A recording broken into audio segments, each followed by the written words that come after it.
college football podcast. We are one Saints fan and one Cowboys fan, one fan of who dat, and one fan of dat win.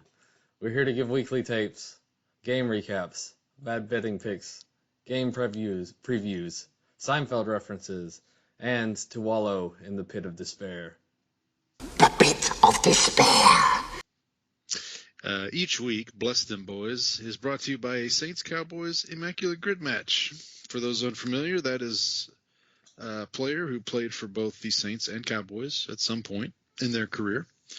This week's episode is brought to you by the late, great Wade Wilson, who played for the Saints from 1993 to 1994, and for the Cowboys from 1995 to 1997, and was a member of the Super Bowl 30 champions, and finished his career with more than 17,000 passing yards. I'd like to note that this Wade Wilson is not connected to the man accused of brutal murder in Florida. Much like Elaine's boyfriend, Joel Rifkin, he is not the murderer. And just also like to note, this Wade Wilson is not Deadpool. Oh, also, very good note. Yeah. I'm Paul, the Saints fan. And I'm Brandon, the Cowboys fan. And we're your hosts. Now it's go time. Yeah, that's it. It's go time. Let's see you lift that. Mr. Mandelbaum, please. It's go time. This one's for you, Pop. It's go time. It's go time. You've been married 3 times. That's it. It's go time. It's go time. Okay, a few housekeeping items. So just a quick peek behind the curtain. Brandon, right before we started, said, "Hey, do you like the new intro?" I was like, "Oh yeah." I'd missed the whole college football podcast thing, so apologies for my laughter. Hey, it ends up with a more genuine reaction, which is what we're all about here. There you go. Okay, so a few housekeeping items. If you'd like to contact the show, we have an email address. It's blessthemboys, BLESSDEMBOYZ @gmail.com. And fingers crossed, we are now on Twitter. Our new handle is at bless_dem_boys. That's capital B, capital D, capital B. And real quick, Brandon, I haven't shared this with you, but so I got this up and running on Friday, I think. Was it Friday I texted you? I think so. That sounds right. Yeah, so Friday, and then over the weekend, everything was going good. And then today, I was out and about. I had to run to Target to pick up my new glasses. Not the Gloria Vanderbilt collection. But while I was there, I was like, well, let me check on the account and see. And our account was suspended. And so I sent a quick note and feverishly was just like, look, this is the second time this has happened. Like, what do we have to do, basically? And within 30 minutes, I got an email back from Twitter. It's like, oh, your account's been reactivated. But here's what you can do. So if you just give me a moment here, I will. So on the way to pick up your glasses, were you spotting? Was it? I was spotting dimes I was spotting raccoons or whatever it was on the road there. Yeah, I couldn't remember if it was raccoons or squirrels. Oh no, hang on, sorry, that was the wrong account. Give me 1 second, sorry. Our account's been restored. We're writing to let you know. This is from Twitter. We're writing to let you know that we've unsuspended your account. Should you run into any trouble logging back in, yada yada, please know that your account was previously suspended for violating one or more of the X rules, such as sending multiple unsolicited @replies or mentions, posting multiple unrelated updates to a trending or popular topic, aggressive and random repost and or liking posts from other accounts, misuse of X product features, which includes any of the following: follow churn, which I never heard of before, following and then unfollowing a large number of accounts in an effort to inflate one's own follower count, indiscriminate following or unfollowing a large number of unrelated accounts in a short time period, duplicating another account's followers, particularly using automation. So basically, they're trying to make sure. Look, we're not bots. I know it's an election year, but I can promise you, we're just trying. I literally said in my email to the support team, we're just all we're trying to do is host the football podcast. Why are they so against this, Paul? I know. think maybe they don't want Cowboys fans and Saints fans to come together. That's probably what it is. Well, no, they probably once they realized it was Cowboys and Saints, they're like, yeah, Something enough. must be wrong here. They're miserable enough. Let them have it. Right. Okay, so again, new handle is at bless_them_boys, capital B, capital D, capital B. I am at Paul Elliott, PaulElliott _316. Brandon is at Ball from Grace. And you can now check us out on both Spotify and Apple Podcasts. So please like, subscribe, leave a rating and review. Appreciate any and all feedback. Tell your friends, tell your enemies. We'll take it all. Tell random people on the street. Them too. Okay, so we'll get into football. A lot going on in the football world. We'll get to that in a second, but here at Bless Them Boys, we do pride ourselves on, from time to time, being able to talk about other things. But enough about fish. I can discuss other things, you know. So I will go first here, if that's all right. This week, so got into a show this week. Actually, before I get into that, let me just give I didn't do this last week, but my spiel on my usual shows here. Only Murders in the Building. It's going strong. They've got 2 episodes left. It's a really good show. I would, again, highly recommend it. Season 3? Season 3?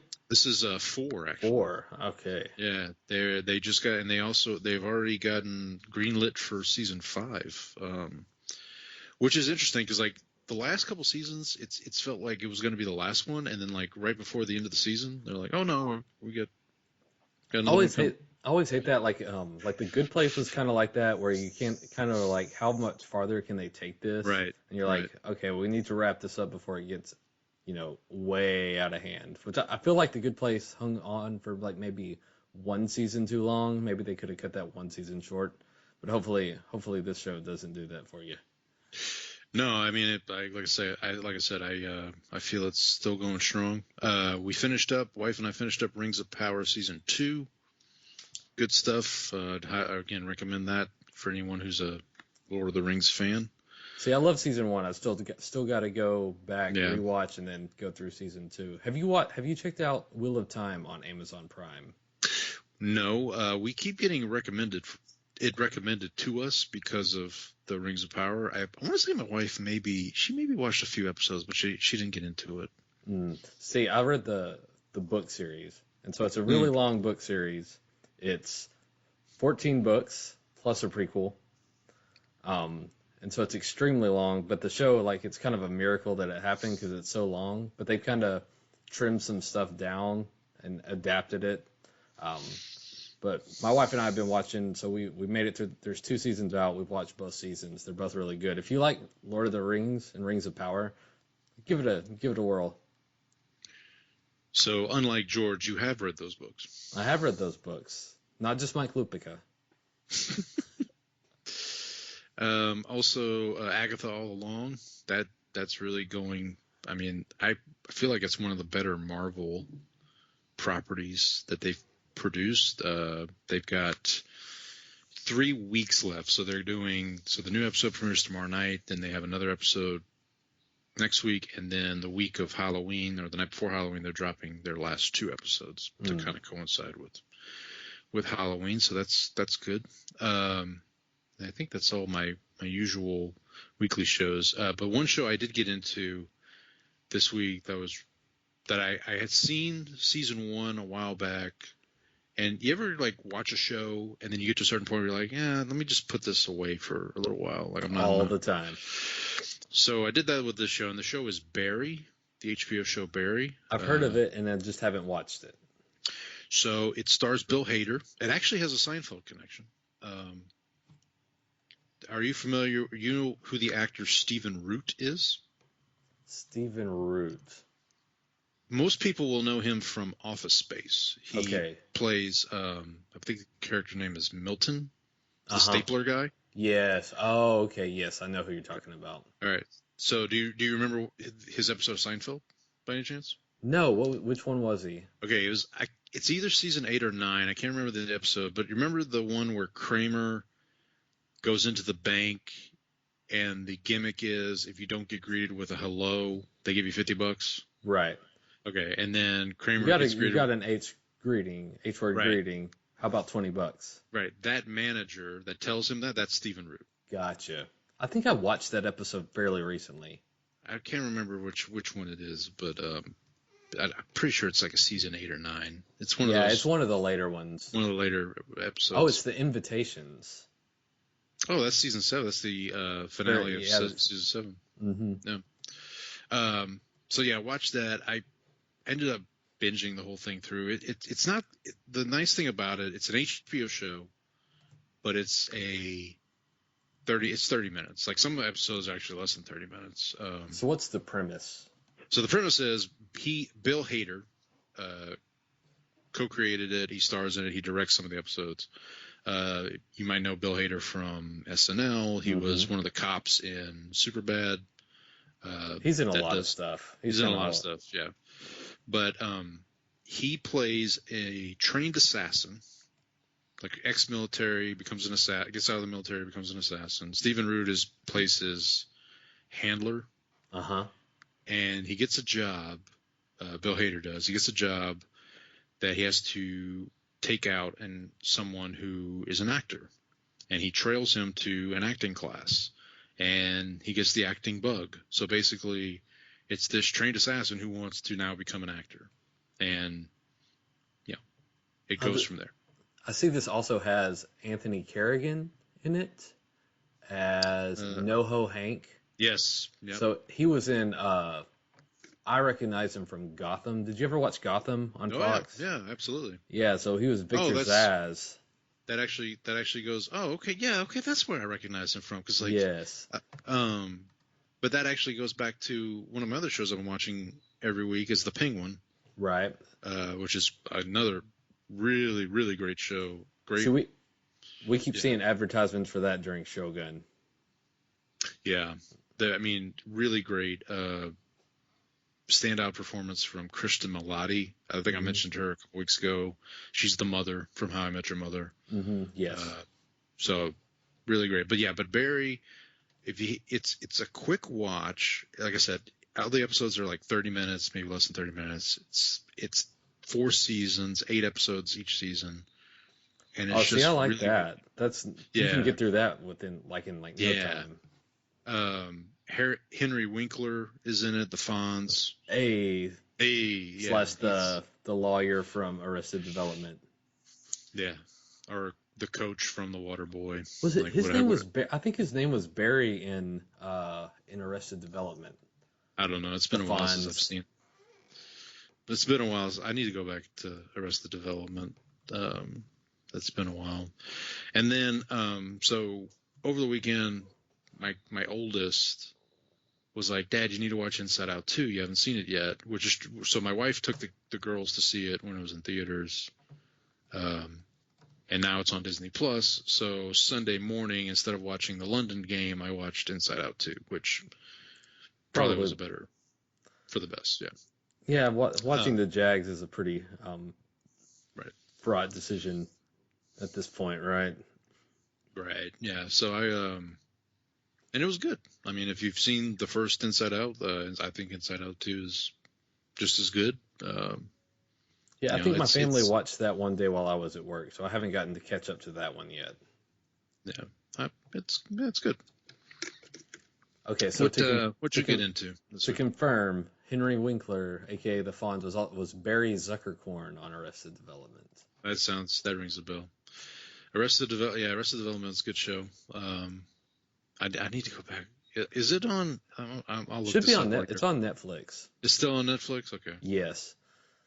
Okay, so we're continuing to make it through Shogun. We've got sort of there's a lot of so the general premise is that there's the original ruler of Japan died. I can't remember his title, but he passed away, and there's 5 families / 5 clans or 5 council members. And so there's one who they're trying to kind of go up against.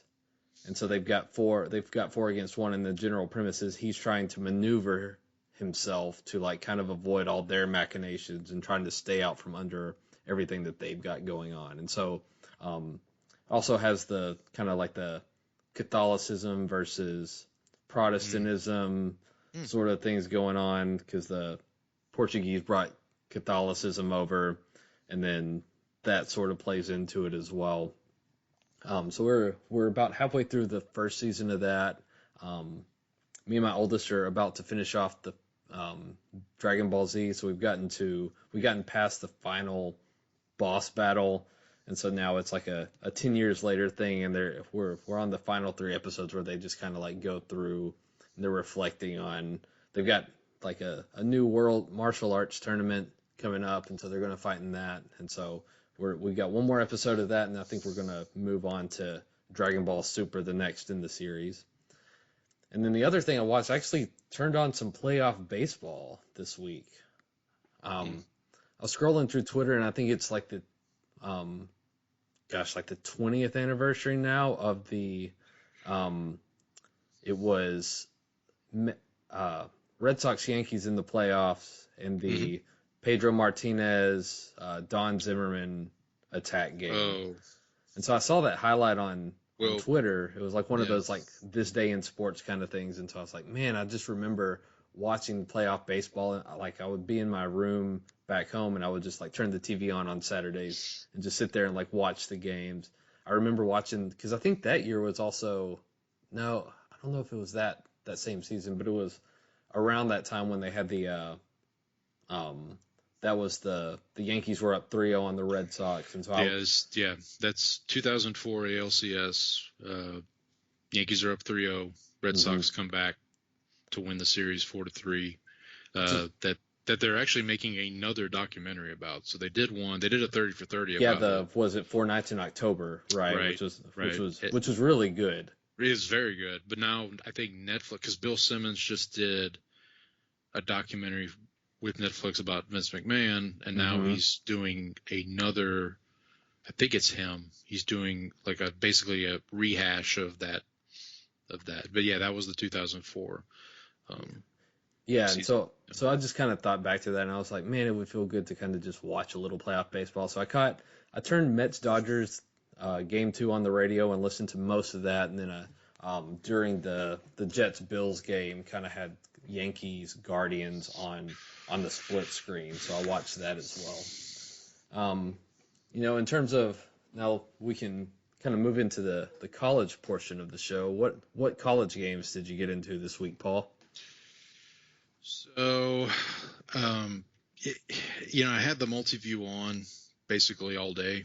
In the early window, Alabama, South Carolina had that game on, which Alabama still looks gettable, non-Alabama-ish. They don't have that defensive. They're not able to suffocate teams like they were under Saban. Yeah, I don't know. I don't know. At the same time, I had on Iowa and Washington, as I mentioned before. Iowa put up a 40-burger on Washington, which was surprising. I mean, Iowa's not known for their offensive firepower. They do have a really good running back, Caleb Johnson, who I think will be interesting to keep an eye on come draft time, maybe. I'll have to double check, but I think Iowa having multiple 40-point games is one of the signs of the apocalypse. Probably. Yeah. I think that's right. Yeah. They also have Iowa's kind of tight end university. Right. I mean, that's where George Kittle went. That's where T.J. Hawkinson went. So they have another one coming up. Was Laporta in Iowa? Okay. Yeah. So Laporta and they had 2 at the same time that ended up being like first round picks. It was like Laporta and somebody else, and I can't. Well, they had Noah Fant, who was a part of the Russell Wilson trade from Seattle to Denver. Yeah, he went from Denver to Seattle in that trade. Laporta, Hawkinson, but the one that's on their team now is Luke Lachey. No relation. I was going to say no relation to Nick Lachey, right? No. I don't. That was where I was going. yeah, no, I mean, Iowa's every year. It's one of these things where like their offense. It's all dependent. I mean, their defense is always good. Their special teams are usually good. Their punter that they had last year, Torrey Taylor, is now with the Bears. He was drafted by the Bears in like the 4th round. And Caleb Williams famously went on You won't be social punting. media. You won't be punting very much. Right. So Famous last words for the first like 3 weeks Right. of the season, though. Right. Then like most everyone else, I was watching Oregon, Ohio State.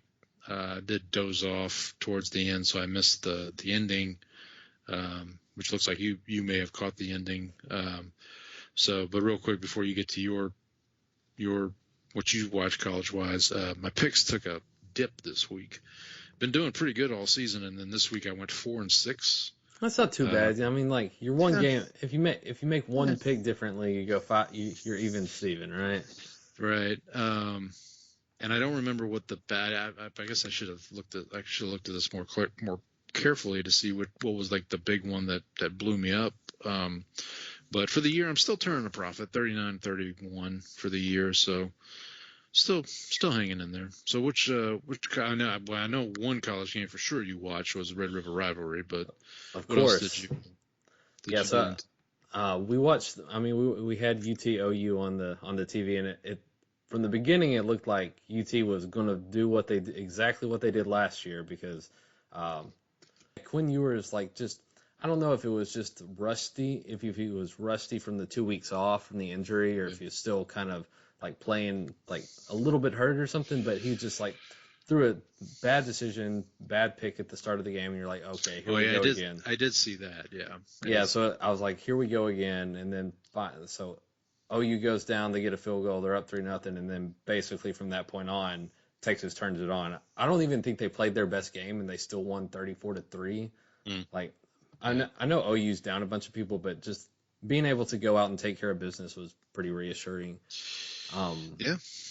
And so I did catch some of the Alabama game, but then in the evening we met some friends. There was Tom Ball had a kind of an airing of Harry Potter kind of in the town square or whatever. I thought you were going to say an airing of grievances. They were not airing grievances. They were airing Harry Potter. The mayor just gets up there. I got a lot of problems with you people. And then now you're going to hear about it. And then we went to the feats of strength. Okay. Yeah. Yes. So when we got home from that, so we get home and unrelated to the football, we pull in and pushing the button to open the garage, and the door kind of moves up and goes back down.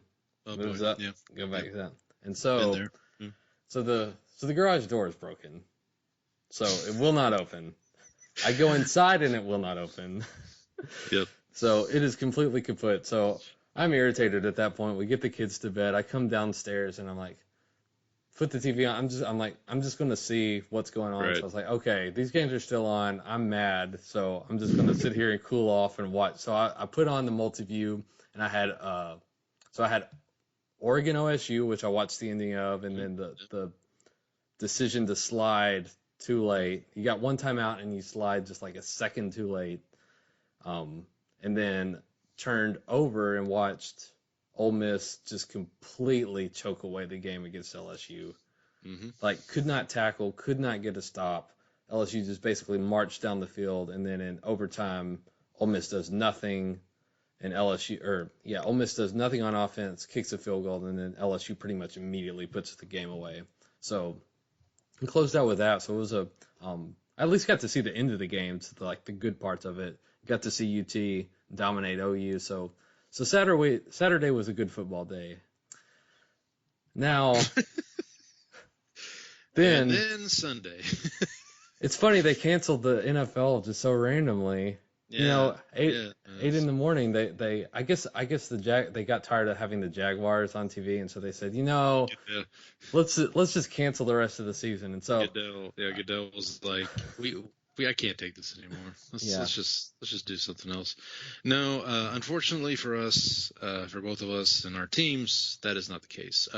Before we get to the recaps, though, let's go through our picks. So again, another 4-10 for the week for your boy. against the spread, 40 and 52 for the year now. Whew. However, straight up, 9-5 for the week, 54 and 38 for the year. There you go. There's a feather in your cap. There's a feather in your cap. Upset pick this week, Cardinals over Packers. That was a dud. I did get my lock of the week. I tried to help you out by jinxing the Eagles over the Browns. It almost worked, but there's no jinx strong enough to overcome the power of Deshaun Watson. Deshaun Watson, right? 3-1 on my locks for the year. Well, at least on the locks on the podcast, and then 1-3 on my upsets. I did want to point out real quick, I have correctly predicted, as of right now, 11 teams, their records up to this point. There are 9 teams where I'm off by more than 1. The biggest discrepancy is the Jets. I had them 6-0. They are now 2-4. In the AFC North, I had the Ravens record spot on, but the other 3 teams I'm off by more than 1 game, including the Browns. I don't remember. I don't have it up right now, but I know that they were one of my big misses, big swings and a miss. So, how about your picks, Brandon, for the week? So there's something went wrong here because I went 8-6, but I was looking at my picks and I was like, at least I got I picked the Lions, and then I looked at my picks and for some reason I clicked the Cowboys and I don't know what happened. I don't like so I went 8-6 officially. I should have been 9-5 because I don't know what would have possessed me to go in there and push that button. Yeah, because I'm pretty sure, because I know I picked against the Cowboys because that's my tradition. We have it on the show. We have the record in the show notes. It's on the record. Yeah, so I went 8-6 this week. Sort of 9. We'll just call it 8-6. But now I'm 8.5 6 to 5.5. Yeah, something like that. And so I'm 41-51 for the year, which surprisingly I've caught you. I guess we've both been so bad this year that I'm 41-51 for the year. I was doing pretty well there, and then this week the bottom just fell out, as I knew it would eventually. Yeah, so neither of us got the upset pick because there were no upsets in the league this week. That's correct. Every team, they may not have all covered, but they all won. So I had the Titans over the Colts, so I'm now 2-2 for my upset picks. And my lock, I'm 4-0, still going strong. The Steelers managed to hang on against the inept Raiders, managed to keep them at arm's length for the game, so I'm still alive in the ESPN Survivor pool. All right, so let's get into these games here. So we talked about it last week, but there were 4 teams on a bye: Chiefs, Rams, Dolphins, Vikings. So the 2 undefeated teams and 2 teams that things haven't been going their way so far. Thursday night, Niners 36, Seahawks 24. We went head to head on this one. I had the Seahawks, you had the Niners. Good for you, not so good for me. The Niners, they're not completely fixed, but win's a win. They didn't want to go 0-3 in the division, so they didn't. Seattle's starting their slide, looks like. I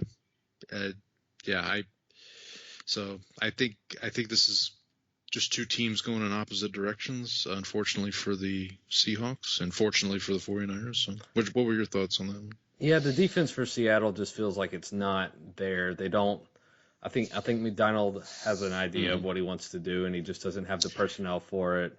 It's not working, and I think eventually he'll get there, but he just doesn't have what he needs right now. And the San Francisco, they still have some of the red zone issues that are kind of bothering them. But the run game's still decent. They've still got so many weapons that eventually, it's kind of hard for them to, they've got so much talent that eventually a lot of times against teams, even if they're not playing their A game, they can still win out. And that felt kind of what this was. So it was a get-right game. They didn't get all the way right, but it was enough to kind of put Seattle away that still has kind of its own shortcomings. Yeah, and I do think Seattle is fighting injuries on the defensive line. I know they just made a trade today or yesterday for one of the Jaguars defensive linemen. So poor guy's got to fly from London to Seattle to meet with the team. Speaking of the Jaguars, and speaking of London, Sunday early, we both had the Bears in this one. Good for us. Bears 35, Jags 16. So it's one of those things where I was like, oh yeah, the Bears, they're starting to get things together. And then I realized all 4 of their wins are against teams that have at the current moment 1 win. So right, it's a sort of they ain't played nobody situation, right? Right. Yeah. I mean,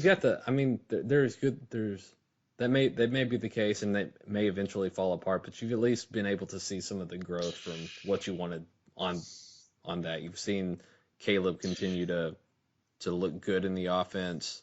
The receivers, especially, like they're kind of starting to work well together. They've gotten a little bit of DeAndre Swift going a little more after he was just nothing at the start of the season. Thank goodness for my fantasy team. Yeah, you needed that one, didn't you? I needed, I really did. If it wasn't bad enough that our teams put in their performance that they did, but I also I went 0-3 in fantasy, and just everybody like stunk it up. It was brutal. Yeah, I did. I was able to pull out a win in fantasy this week. I started Goff to kind of help you out. I thought I would jinx Jared Goff, but apparently that was not the case. We'll talk about that more in a minute. Real quick on the Bears, would you like to hear their upcoming schedule? So all right, let's see it. They have a bye this week, okay. So can't lose that one. Then it's at Commanders, which I think that game just got flexed today. I think you're right. Yeah. Then they're at the Cardinals, home for the Patriots, so that's manageable. Mm-hmm. But then 3 division games in a row, 2 at home, Packers, Vikings, and then at the Lions on Thanksgiving. That's the early Thanksgiving game. Oh, that's going to be that's going to be a fantastic game. Yeah, leading into Danny Dimes against the Cowboys, right? Yeah. On Thanksgiving. Yeah. Do we have to play that game? At least it's against the Giants, thank goodness. Then in December, they're at the 49ers, at the Vikings, home Lions, home Seahawks, and then close out at the Packers on that first Sunday in January. So all that to say, the level of competition is going to go up a little bit steadily here. So maybe that's a good thing. Maybe that gives Caleb time to rev up, and by the time they get into those division games. But I still think in the NFC North, the odd team out from a playoffs perspective is going to be the Bears. So yeah. For what that's worth. Yeah, that's you're going to get to see what they're actually made of at that point, right? Right. And then real quick on the Jaguars, I don't think Peterson might want to look for housing in London. But they ain't got it. Yeah, they ain't got it, and we're starting to get to the point, and we've talked about this a little bit on the show, we're starting to get to the point where, like, it could be a Lawrence thing. Mm-hmm. Look, his first season was a mulligan with Urban Meyer. Mm-hmm. Peterson comes in, they show some promise, they win that game against the Chargers in the playoffs where they make that comeback, play the Chiefs tough. We talked about this before, but I just don't know at this point, like, what the fix is for them. You just paid him, and like you're going to get when you've used the number 1 overall draft pick on a guy, you gave him a big contract, you're going to give him as many chances to fail or to succeed or fail. And so, like, getting Peterson out of there, you got to find somebody who's able to. You got to bring in somebody who's actually able to work with him to, you take out the flaws that he's kind of got in his game now and kind of play to his strengths, which I guess Peterson just hasn't been able to do. Yeah. Speaking of not playing to your strengths, Buccaneers 51, Saints 27. Okay, so do you want to cook? I told myself I was going to try to be positive. Okay. It's not much to be positive about. I thought the second quarter of this game was probably the best quarter of football the Saints have played all season, or one of the best quarters of football they've seen. Well, at least since their first 2 games. They put up 27 points, right?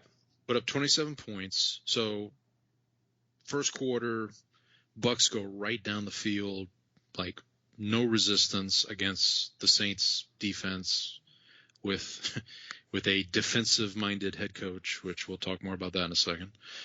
Then the Saints' first drive, Rattler first play looks pretty good. They roll him out, they get him comfortable, gets a big play, and then Chris Olave gets hit in the head, like helmet to helmet, fumbles. Antoine Winfield, who was back for the Tampa Bay, runs it back for a touchdown. It's 17-0 really quick, and it's not looking good for the Saints. But then they get a stop, they get a field goal, they get a stop. Tampa's pinned deep, get a punt return for a touchdown. Shaheed showing what he can do, what made him a Pro Bowler a couple years ago. And then all of a sudden, like, one thing leads to another. There's Baker throws an interception. They get another touch. Like, Rattler's actually looking comfortable, and he's making plays, and he's, and all of a sudden it's 27-24. And then in the second half, Todd Bowles does what Todd Bowles does to rookie quarterbacks. He blitzes the crap out of them. And Rattler hung, give him credit. He hung in there as much as he could. And then he just does what rookie quarterbacks do from time to time. Makes a bad throw for the first interception. Probably the right read on the play, but just a bad throw that got undercut by McCollum. And then on a throw across the field, like an out route, it just got undercut by the rookie corner out of Georgia, that Smith for Tampa Bay. And and then the Saints just their defensive mastermind head coach just all of a sudden forgot how to tackle.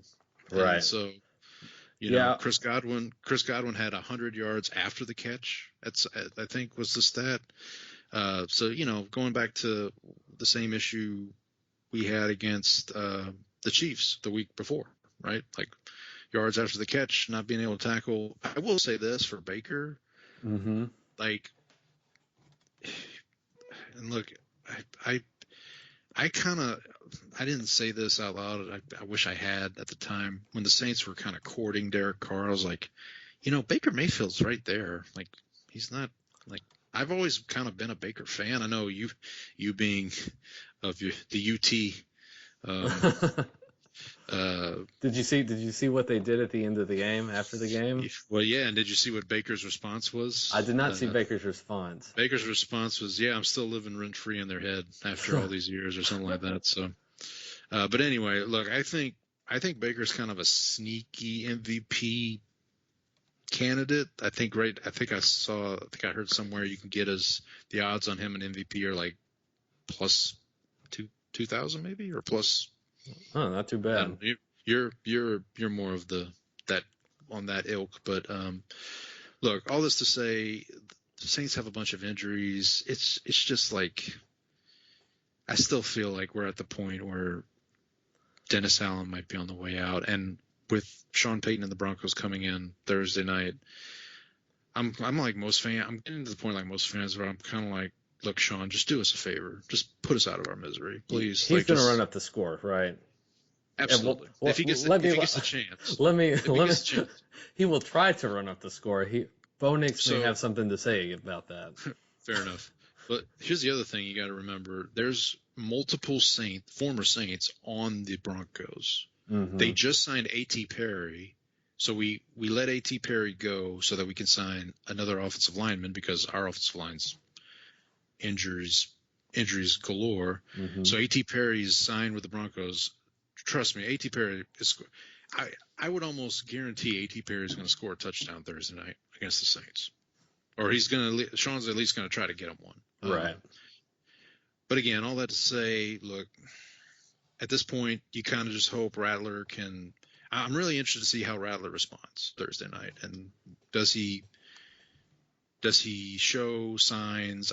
I still think that him running Kubiak's offense will work. My biggest complaint with Kubiak is there's just no adjustment in the second half. Like, I mean, you had to know that the Bulls blitz was coming, right? And just felt like he didn't, and then also just didn't run the ball. Like, I know our offensive line is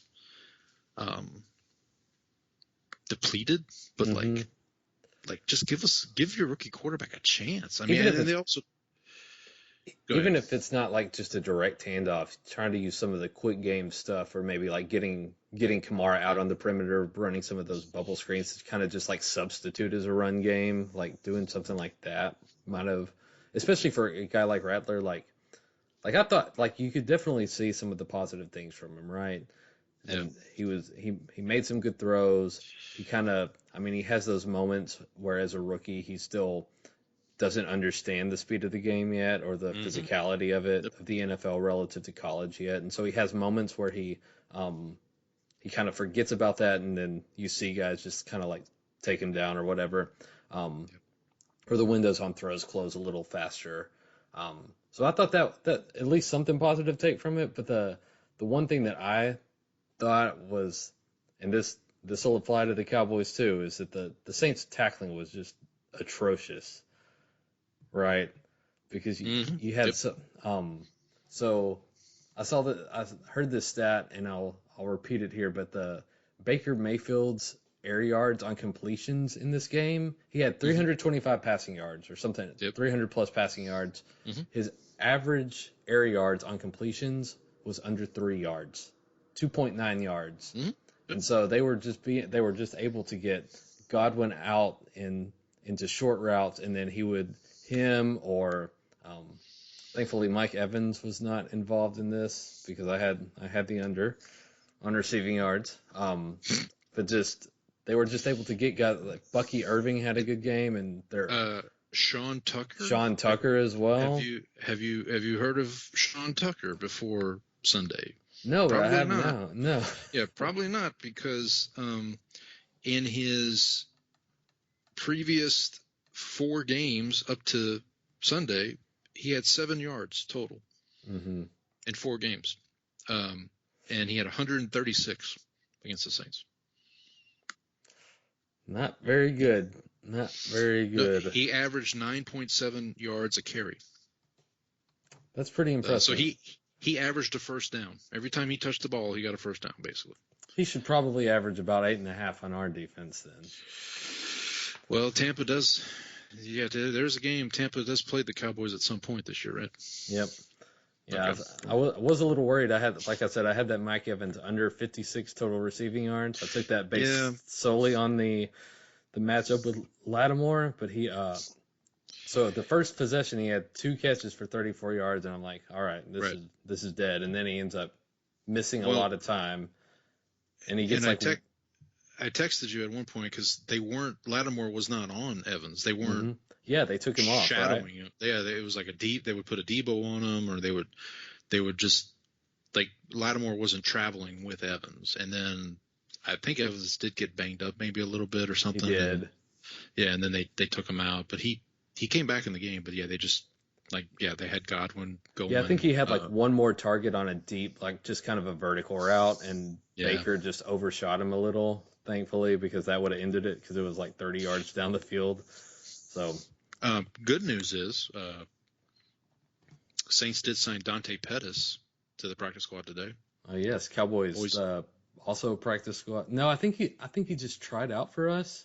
Okay. I don't think we ever actually had him on the roster. So the connection I'll make with him, the Astros just parted ways with his father, who was their longtime third base coach, Gary Pettis. Which I didn't realize until today when I read that. He was. Gary Pettis was also. I think he was with the Rangers before he was with the Astros. He was with the Rangers for a long time. I want to say he was with the Rangers under Ron Washington. Okay. He was with the Rangers for a long time. But that's all I can really say about the Saints. I'm pretty much done for the season. I mean, unless they just kind of, well, like I said, let's just see what Rattler can do the next couple weeks, because apparently Carr's out at least 3 more games with this oblique injury. So, which, look, I don't know if Carr could have done much better. The one thing Rattler brings that Carr doesn't is the mobility, I would say. Right. Rattler was able to kind of get out and run for a couple. I almost feel like there were a couple times where I almost feel like Rattler was trying not to run Like Mm-hmm. if that makes sense. Like Yeah. there was a one when Vita Vea like basically took him down with one hand. Right. Like that play, I was just like, I'm watching, I'm like, just take off, just go, like just. But anyway, yeah, we'll see what happens going forward. Let's go to a better game. We thought it would be one of the games of the week, and it turned out to be a pretty good one. Ravens 30, Commanders 23. You had the Ravens, I had the Commanders, so good for you, bad for me. Yeah, I mean, look, I obviously didn't, this was on the multi-view, so I wasn't watching this game closely, but it felt like every time I looked up, either the Commanders had the ball and were trying to do something with it, and Daniels looked comfortable at least, like, or Derrick Henry was just running it in for, another score or something. So that to me was the difference in the game, was Henry he's still running wild at his age. So, and I think from the numbers, I don't think that Commanders had their usual run game success. They weren't so I think Daniels kind of bailed them out of a few situations. So I hate to say it, but he keeps putting together good performances. Now I'll say that the Ravens defense, it's not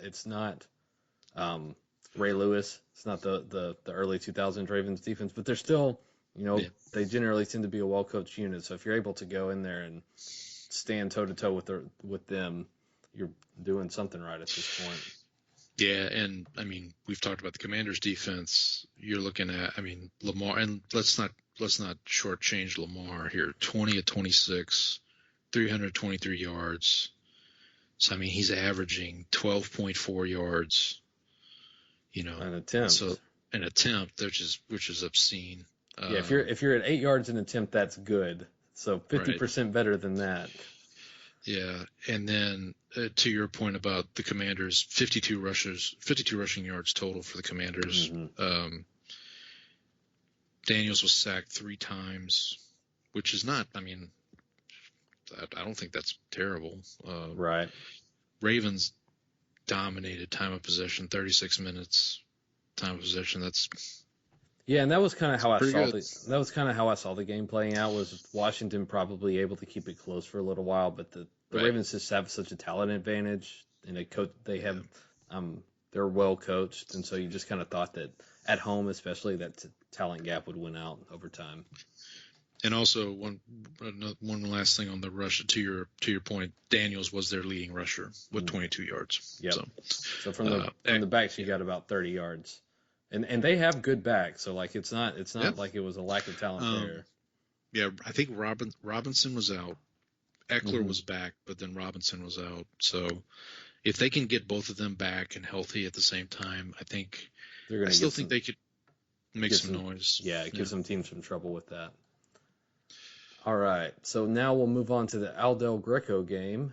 The Packers 34, Cardinals 13. This one never really looked particularly close. I thought maybe Arizona would be able to hang with them just because of the offense that they have, but I think Green Bay just kind of shredded the Cardinals' defense is basically kind of what we thought it was. The Cardinals are who we thought they were. Their defense is extremely bad, and they just do not have the horses to keep up with offenses, especially one that's run by Matt LaFleur. And so Green Bay pretty much just had anything they want, and then the Cardinals were not able to kind of hold serve from what I gathered. Yeah, this almost kind of a similar story to the Commanders-Ravens game, where Green Bay had 179 yards on the ground, 258 passing. Love was efficient, 22 of 32. The difference being the Cardinals just didn't have the big plays, I guess, that Commanders did. So, I mean, Murray wasn't terrible, 22 of 32, 214 yards. Oh, so both quarterbacks were 22 of 32. I just realized that. But, yeah, only 89 yards rushing for the Cardinals. Packers, like I said, 179 yards rushing, and their leading rusher was Josh Jacobs. He only had 62 of that. So, definitely, yeah. And you just wonder. I wonder how much of Murray's production was kind of put up, because it seemed like the Packers were up like 34-6 or something at one point, and then maybe Murray kind of put up some numbers in garbage time, because it was 31-13. So Packers score a touchdown on their first drive of the second half. That's 31-13. And then Cardinals fumble. Cardinals had 2 fumbles in a row. 3 fumbles in a row. Looks like. Yeah, okay. So it was a little Yeah. closer than I thought. I kind of thought Green Bay had put him away earlier. No, it was 24-10 at half. So I mean, and the Cardinals had a chance. Looks like I'm just kind of going through the play-by-play here. It's 14-0. Well, it was 24-0. Oh, okay. So they in the first half. So yeah, it was kind of, so to your point, yeah, it was kind of maybe a garbage time situation, but like Packers just kind of run the ball. That's probably why they ran the ball so much, because they were just running clock out. But yeah, Packers are good as long as Love's healthy, I think, and he's not, as you put in the notes, playing Will Levis cosplay. Then yeah, every now and then he'll just have a moment where it looks like I guess he's actually been able to make that work a little bit. But it doesn't. I mean, last week against the Rams, he had that one throw where it's just like falling out of the back of the end zone, throwing it to someone. This time it actually just running backwards. It looks like a Madden play, right?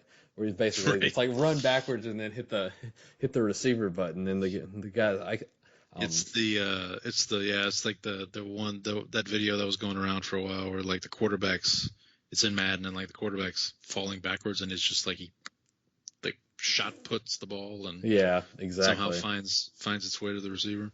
Yeah. All right, next up we've got the Jeff Tarpinian matchup. The Texans go into New England, and they take on the Drake. Yep. So the Texans come out on top 41-21. This is another one I had. So I took C.J. Stroud. I had his passing yards. I think it was under 192.5. So I took him on the basis that I thought that they were 7-point favorites. So I thought they'd have a lead and trying to lean on the run to close out the game, which ended up being the case. So I wanted to get your thoughts on this because you have a comparison to make for the 2024 Texans. Yeah. So if you remember a couple weeks ago, we were talking about the Falcons. I think it was probably might have been last week. Yeah, it was last week because they beat the Bucs in that close game on Thursday night. And I said all of the Falcons games up to that point had been one-score games. I said they're giving me kind of 2022 Vikings vibes. But then over the weekend, I was thinking about it. I was like, maybe the Texans are the 2022 Vikings, only because now obviously this game was not close. Right. We talked about this last week. Like, this is a kind of game, if you're the Texans and you want to be mentioned in that same echelon as the Chiefs, as the Ravens, as even the Bills, who you beat, you have to go to New England. They're starting a rookie quarterback. You've got to win this game as they did, which kudos to them. But what I was thinking was more, if you look at their games before this, so obviously they got blown out by the Vikings, ironically, that I'm comparing them to a previous version of the Vikings. But then, like, if you look at their games before this, like week 1, they struggled with the Colts, who, I mean, if the Colts are playing, if Flacco's playing for the Colts, that's a win for the Colts at that point. Who knows?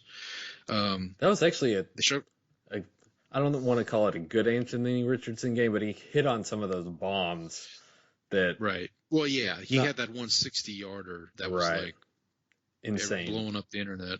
Yeah, he was 9 of 19 in that game for 2 touchdowns. What a completion!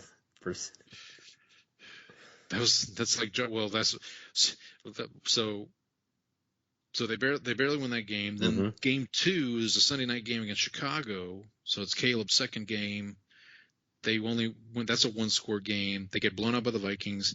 They have a 1-score game against the Jaguars, which the Jaguars, for all intent and purposes, should have won that game probably. Right. Same thing with the next week against the Bills. I mean, it basically took Josh Allen's worst game of the season for them to beat Buffalo, and that's the one where Allen gets concussed and they let him back at the game. And so there's all these 1-score games, and then like I said, they come back and put a hurting on the Patriots here with the Drake, who, to his credit, kind of almost like with Rattler, same thing. Like, he played pretty well, and if I'm a New England fan, I'm probably feel pretty good about it. hopeful. Yeah, I love these hopeful. Like he made plays that I don't think Brissett could have done. I mean, I text you when I saw it, like the touchdown pass that he had at the end of the first half was just like on the money, like just a shot play, and he just drops it in the bucket into the end zone. Just a perfect pass to, I want to say, Demario Douglas. No, I think it was it him or Booty? Maybe. Keishon Booty. I know he had one to Booty too. Yeah, but it was just a LSU. beautiful pass. It was like just fantastic. And he had moments like that. He was able to kind of I think he was better at navigating the pressure than, like, he still was sacked 4 times, but he seemed like he was able to, for the most part, navigate the pressure that the Texans were bringing against, like, I mean, they have 2 of the best defensive ends in football. Like, they have a great pass rush duo, but he was able to kind of manage that pretty well. So there was a lot to like from what he did, but like you said, the Texans were expected to win that, and they just basically took care of business, right? Yeah, and now one thing I will say for the Texans, because it may sound like I'm being negative on them a little bit, but Joe Mixon was back this week, 100 yards rushing. Damian Pierce had 76 yards rushing. Like, if those two, kind of like we talked about with the Commanders, if that that 2-headed backfield starts doing that every week, and Stroud's not having to, like, pull it out of his what to kind of keep them going, then the Texans are a dangerous team, I think. Because they're, like I said, they're kind of a quiet 5-1, honestly. Like it's if you kind just, of it's a very ugly 5-1. I think it's probably like if you just like didn't have records and you just like asked a regular fan on the street and said, okay, name the best teams in the AFC, I don't know if anybody would really think of the Texans if they were not a Texans fan, honestly. Right. But like, you pointed out in the notes too, Nico Collins, his injury, not ideal. Tank Dell was back. I think he played pretty well. Sorry, I'm looking up my box score here. Why was Davis Mills in the game? Or was he just in the game at the end? Yeah, it was to close it out. Once they scored that last touchdown, they were running Davis Mills. I was like, wait a minute. You didn't know they had some gadget plays drawn up specifically for Davis Mills. They got the Wildcat package for Davis Mills. I'm looking at. I know we've done this with a couple teams over the last couple of weeks, but like just looking at the targets here for Stephon Diggs, 7 targets, 6 catches. Tank Dell, 9 targets, 7 catches. Cowboy legend Dalton Schultz, 8 targets. So I think the Texans can be in good shape, but I want to see they got to step up in competition this week with the Packers. So I want to see that'll be. I think that'll be a good measuring stick, and I think the one thing. So I was like, I kind of felt good about what they did in the run game, but when I was listening to another podcast and they said that the thing with the Texans run game in this game was that it wasn't like sustained success. Like I think their success rate on run plays was not high. It was basically that they just had a couple of big ones break for them. But they're still kind of leaning on Stroud to do a lot. So I was like, oh, I didn't really see that, but you can still tell that sometimes it's like. And I think this is the case for the Cowboys offense right now too. Is that like they'll move the ball at certain parts of the game, but it looks difficult. Like it looks hard, and so like it's not like kind of a it's not an offense where you're just like they're just eating up chunk plays all the time. And so I think that's part of the worry for them is just, and so they're just continue to struggle, and especially with Nico out, doesn't make anything easier. Right. Well, one positive for the Texans, too. Deshaun Watson's not their quarterback anymore. Unfortunately, he is for the Browns. And the Browns lost another one this week to the Eagles, 20-16. We both had Eagles minus 8.5, so we didn't hit on that. But another one of your notes that made me laugh. Both of these teams are despicable. Look, I don't know what Sirianni's deal is. Like he's the worst. He is the worst. Like he's just like Yeah, I don't know. He is like the embodiment of Philadelphia. Like he just and he just can't help himself sometimes. It's like, things are going bad and he like you're making it worse for yourself Right. when you're doing this. Like what are you gaining by turning around and yelling at fans? Like I mean the Eagles fans constantly boo their own team. Like I love it when that happens. Like it's one of my favorite things, but it's just I don't understand what he's gaining. Like he's on the hot seat and his whole job is like get out of the way, and he won't. And did you see his post game press conference where he brought his kids, put him on his lap, kind of like as like a human shield kind of thing? Yeah, exactly. It's like you can't criticize me now, folks. I got my kids here. Yeah, look, I don't. The one thing I would tell you as a Cowboys fan is like as bad as that their situation is, the Eagles is not much better, honestly. Like I don't think. But the sad thing here is that they're probably going to fire Sirianni, and he's actually running the team in slowly into the ground, just like Dan Snyder with the Washington franchise. And so I'll kind of be sad to see him go. From that, I'd say we're still on. I'd say we're still on Belichick watch for them. Well, and maybe for the Cowboys too. But for Dallas, real quick, for the Giants, maybe. Everybody in the East except the Commanders. Yeah. I don't think we need to spend too much more time on that game. The Browns. Look, here's the one thing I'll say as a Saints fan, or as a fan of any team. I'm curious I mentioned this with Stefanski earlier. I'm wondering if he's just gonna like at the end of the season be like, you know what, I'm done. Can you trade me somewhere? Can you like if you're telling me I have to play this guy quarterback, then it's me or him.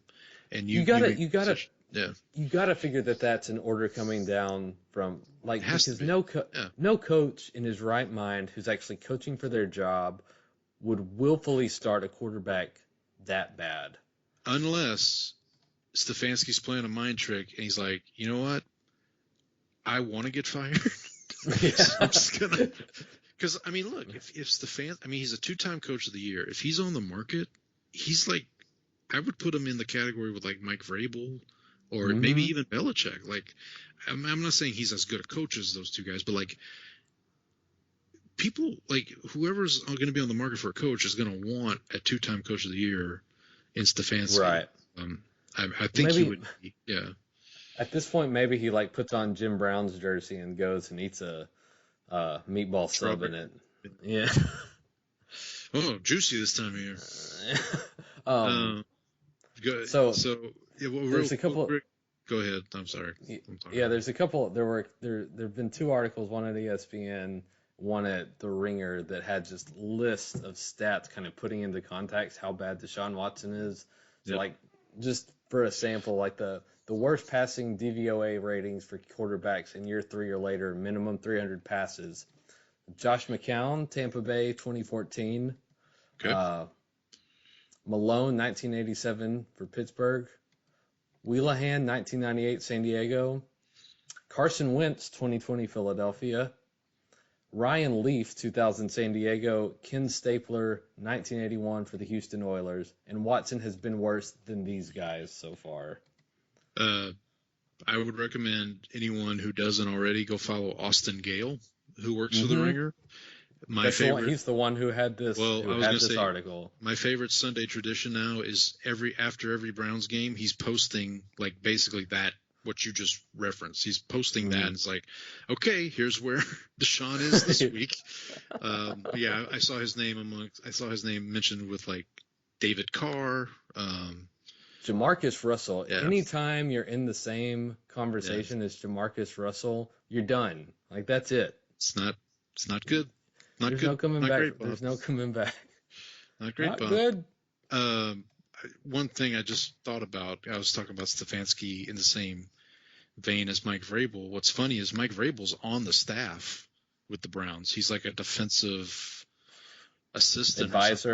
Advisor, yeah. I mean, Jim Schwartz is their defensive coordinator, former Lions coach. But, Vrabel's on that staff too. Speaking of Mike Vrabel, his former team, the Tennessee Titans, took another L this week. Colts 20, Titans 17. Not much to say about this one. I still think Joe Flacco should be the quarterback for the Colts until. I mean, I hate to say this because, like, I know.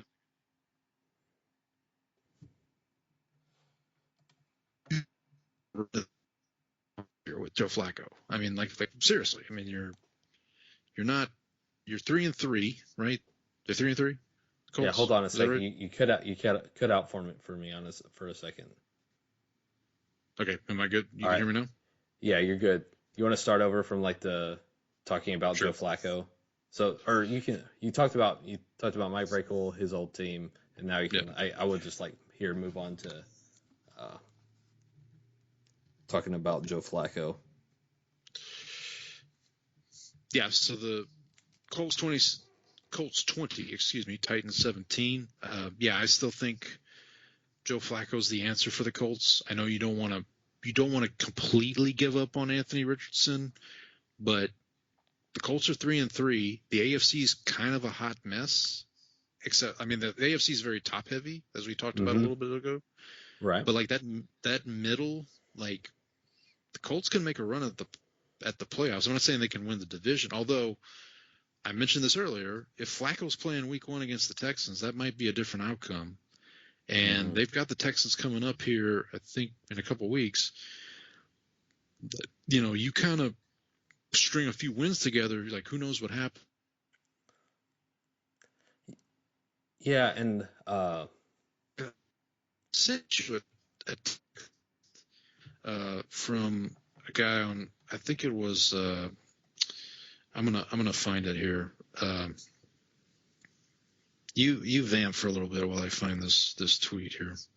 Yeah, so I think with the Colts, I think you're probably right. Like in the short term, the better option for them is to go with Flacco. But the question then comes back to like what is your ultimate goal? Is your ultimate goal to like, are you trying to win with this team now? Are you trying to just get as far as you can with this team? Then you can roll with Flacco. But I think this will come back to what's your ultimate goal? Do you want to?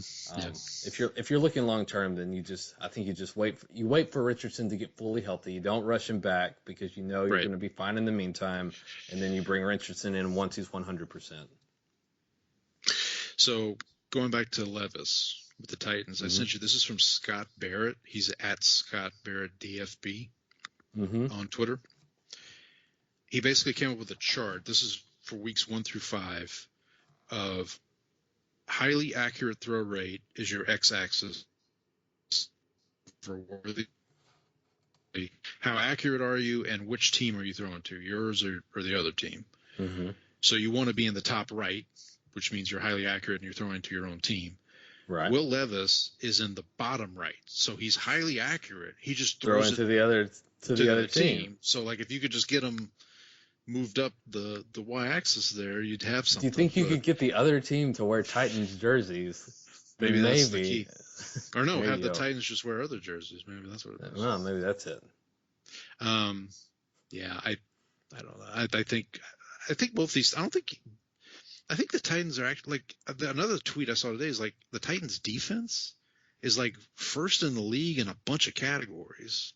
But if you remember, like the first week of the season, they like completely destroyed the Bears from a defensive standpoint. Yeah. The only reason that they couldn't win the game was because their quarterback kept throwing it to the other team and making. He had the start of what has been an amazing run of just boneheaded plays. Yeah, I mean I kind of feel bad for the Titans defense, and now DeAndre Hopkins be that to get traded after the flurry of trades we had today, which we'll talk about here maybe in a little bit. But yep. So all right, I'm gonna let you wallow in your misery here. Lions 47, Cowboys 9. Hit it. All right. So like going into this game, you're coming off not necessarily a short week, but a little bit of a compressed schedule because you get home late from the Pittsburgh game, which I felt good about because They'd gone into Pittsburgh. They played a tough team. They came out with a win. The offense moved the ball, and you think, if we can clean up some of the issues in the red zone, you probably put up north of 30 points, and it's not even a close game. So you come into this game and just based on how shorthanded you are on the defensive end spot especially, that your offense is going to need to carry you. So they start out, and I mentioned this with the Texans, they move the ball down the field. They get into the red zone, but everything looks difficult. Like Dak has a pass that's thrown into double coverage that gets tipped up, and Rico Dowdle manages to come down with it for a positive play. Jalen Tolbert makes an excellent catch. So they drive the ball down the field. They come away with a field goal. That's fine. You move the ball. It was ugly. You didn't turn the ball over. Detroit gets the ball and immediately runs down the field. Basically, you have no defensive ends at this point. Your defensive tackles are getting pushed around. Detroit scores at 7-3 Detroit. You get the ball back. They march down the field again. Looks a little easier. I think they looked a little bit more in sync on this. And then CD runs a deep out. You've got Jalen Tolbert coming to the flat.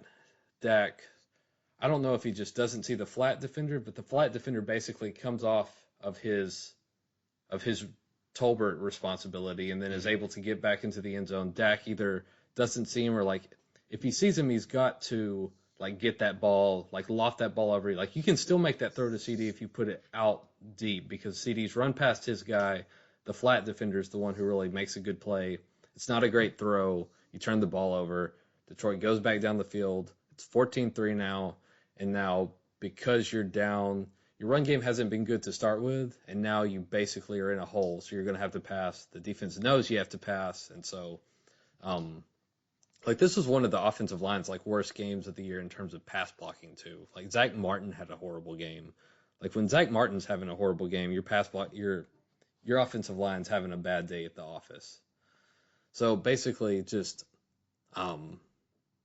everything sort of snowballs from there. They get caught in negative feedback loops. The defensive line can't stop anything. And so everything is miserable. By halftime, I basically I would like to turn this off. I would like to get off this ride. And so thankfully, the offense, and I think this kind of goes back to what I was saying. You come into this game kind of knowing that you're shorthanded on defense. Your defense is still kind of learning Zimmer's scheme probably, and so there's probably elements of that. You had no defensive. You could tell that they had no way of getting pressure, just like Goff had all day back there because you have no defensive ends left, and so I think Dak kind of knew that as well because you can see when he's calm, his footwork's good. And he's not making the throws that he made last year. It looks like he's tight. It looks like he's trying to do too much. And I think that's part of it because he is not he's not the biggest problem, but he hasn't been playing at the level that he was last year at all. And so I think everything sort of just snowballed. CD missed all of training camp with the contract dispute. And so everything's just a complete mess, and thankfully the only bright spot that I can glimmer of hope that I have is that last year the offense was also terrible until the bye week, and then when they came back they actually got it together and were able to get the offense to work correctly. So that's pretty much the only hope I have at this point. Okay, so I had a question here in my notes, and we can maybe table this until we get to the Bengals game. Actually, yeah, let's table this when we get to the Bengals game. The only thing I'll say from this game for the Lions, obviously the Hutchinson injury is a big one. Looks like they may be in the market for either Max Crosby or Myles Garrett. I heard those two names thrown around today. I mean, look, if you're the Lions, I don't know if you want to – you have a young team. I don't know if you want to kind of blow up your pay structure just to make a run at the Super year and potentially get by with what you have. I would say do that. Yeah, so I did see that I think the Vikings are like slight favorites over the Lions at home this week, but by a point and a half or something.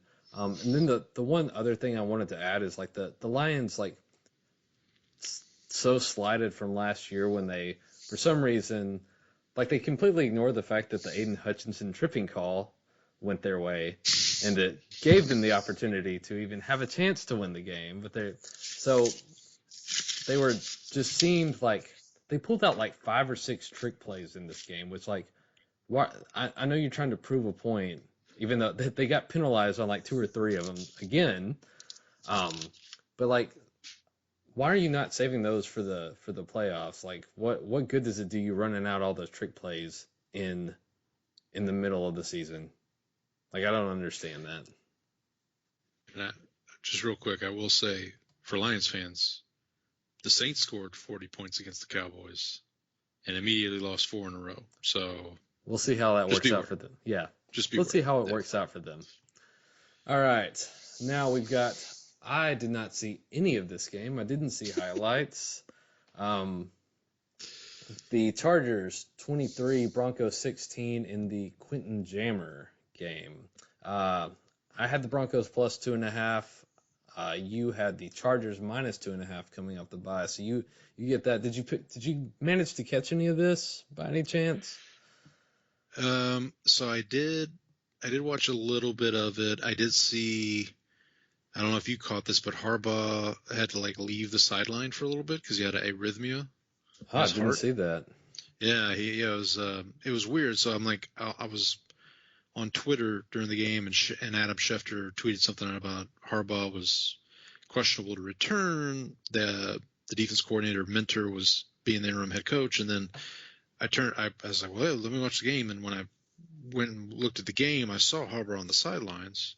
And then after the game, they found out he had arrhythmia. Apparently, it's something he's dealt with. But yeah, I mean, for me, when I was checking the game out, it was mostly, what we've seen from the Chargers all season, which is Herbert. They're not asking Herbert to like be Superman like he was in the past under Staley.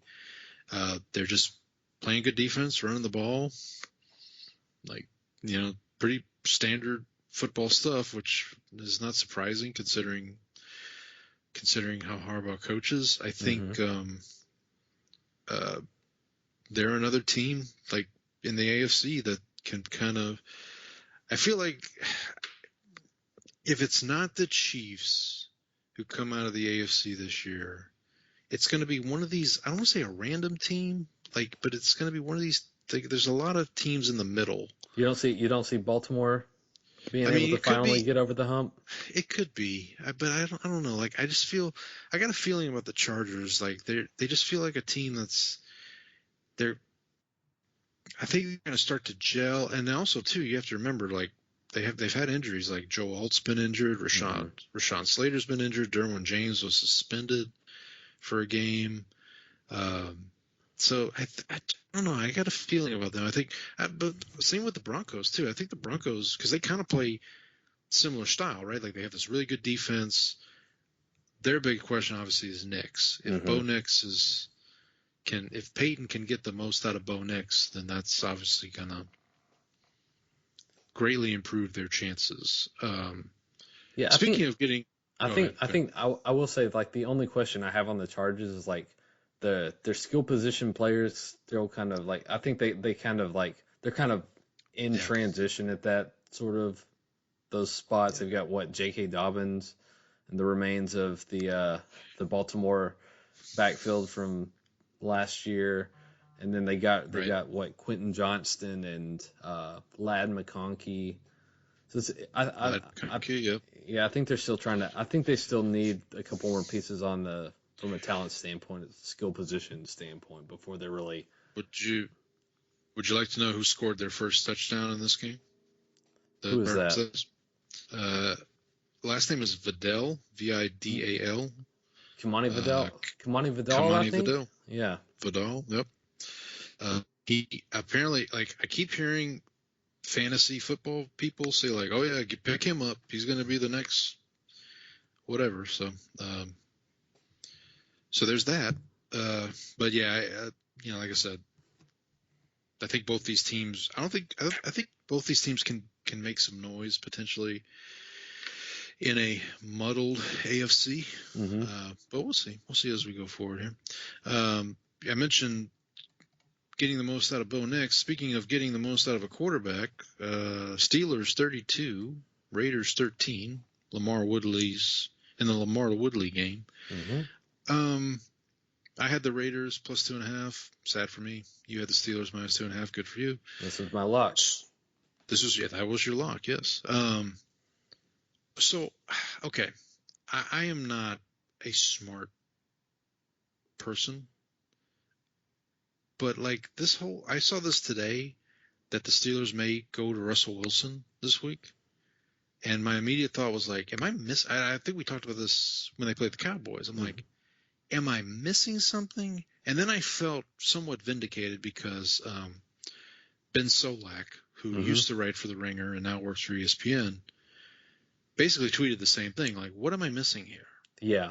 And so, look, I mean, I don't know. Like, I've heard people talk about it. There's people who follow the Steelers like, yeah, Fields he's not making the throws, he's not doing this or that, and it's like, okay, but you realize he's extending plays that maybe Russ couldn't. Right. Like he's supplementing, So I don't know. Look, teach their own. I don't disagree with you. I'll play devil's advocate here. Sure. I actually like Fields. Yeah. But I think the argument that you talk yourself into is that, the ceiling with Russ, if you can get him back to where he was in Seattle, I know it's been a few years since we've seen that, but if you can somehow coach him back to that point, your ceiling is higher with Russ. Whereas Fields is great. You've developed him. You're getting the most out of him. But if you can get the most out of Russ, getting the most out of Russ is a little bit better than the best you can get out of Justin Fields. That's about the only argument I can see from that. So, see, that's why you make the big bucks. Yep. So I completely agree with it. Moving on, last late window game. Wait, hang on. Did we miss one? Did we? Yeah, no. Last late window game. Falcons 38, Panthers 20. Terrell McClain presented. Yeah, I got nothing on this game. I had the Panthers plus 6.5. This is another one of those. This is similar to Texans Patriots. It's a game where if you're the Falcons, you have to go on the road and take care of business, and they did. Right. So good for them, I guess. Like, the Falcons again. Look, if Cousins plays on paper, they're the best team in the NFC South for sure, and they can maybe mess around and get a 2 seed or maybe even the 1 seed in the NFC, depending on how other things fall. So, given what you've seen out of the Bucs and the fact that I know the Falcons won that game last Thursday. Yep. But it was a close game, and Tampa Bay kind of handed over. Do you think at this point do you think the Bucs are more talented at this point, or do you still lean Atlanta?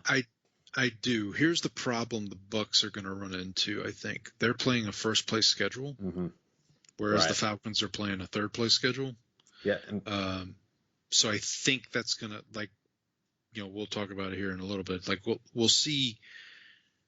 So I think games in the division, yes, I think Tampa has an edge, but like the games that they're going to play outside of the division, that's where the Tampa Bay that is, may run into some issues. See, I think that's the same thing that Dallas and Philadelphia have going. It's like Philadelphia has the easiest schedule because their second place schedule is just easier than what Dallas's first place schedule is. But I will say, I think it's a 2-horse race in the NFC South. I think you're right. It's those two guys, and look, one of them could end up sneaking in. I do think if you had to pin me down today, I think one team comes out of the East, one team comes out of the West, 2 out of the South, 3 out of the that doesn't work, does it? Yeah, 2 out of the South and then 3 out of the North at this point. But what do I know?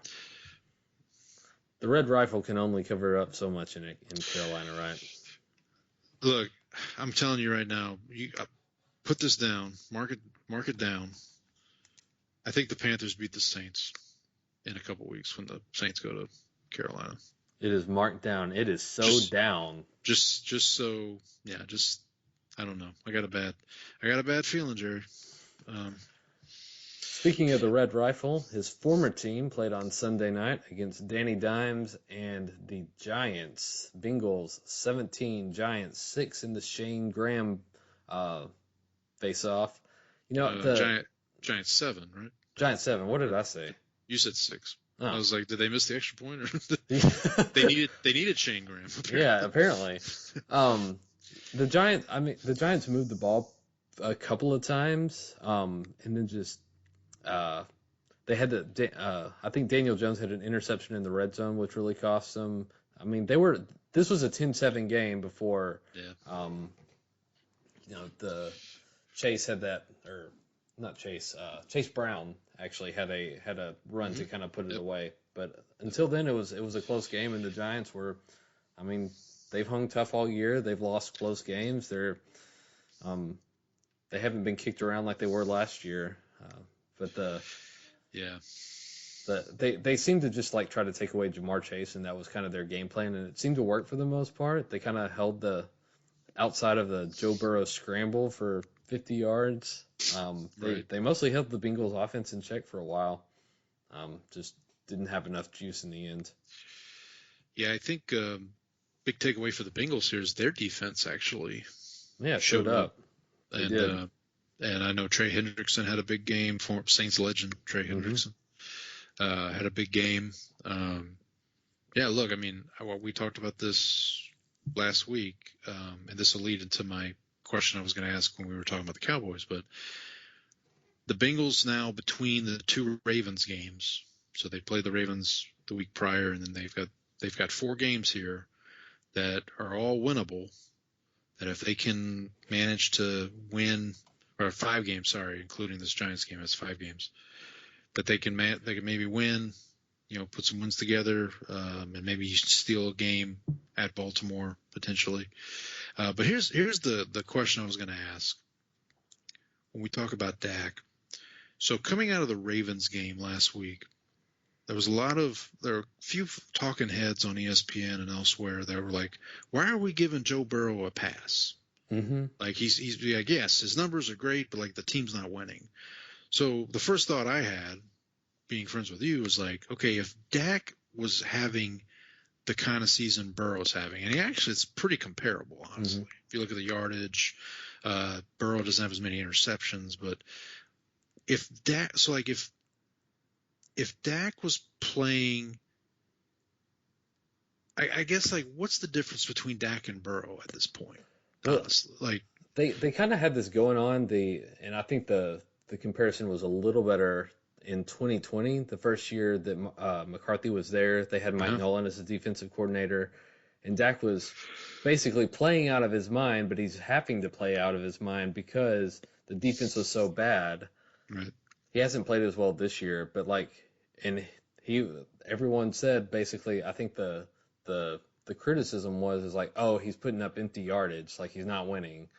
And so basically that's what happens is when you're the quarterback of the Cowboys is like, if you're playing great and the team's losing, it's not good enough because you're losing, even if it's not necessarily your fault. And Romo had the same issue. You remember the game that they had against the Peyton Manning and the Broncos when they were just rolling through teams in, I want to say 2015.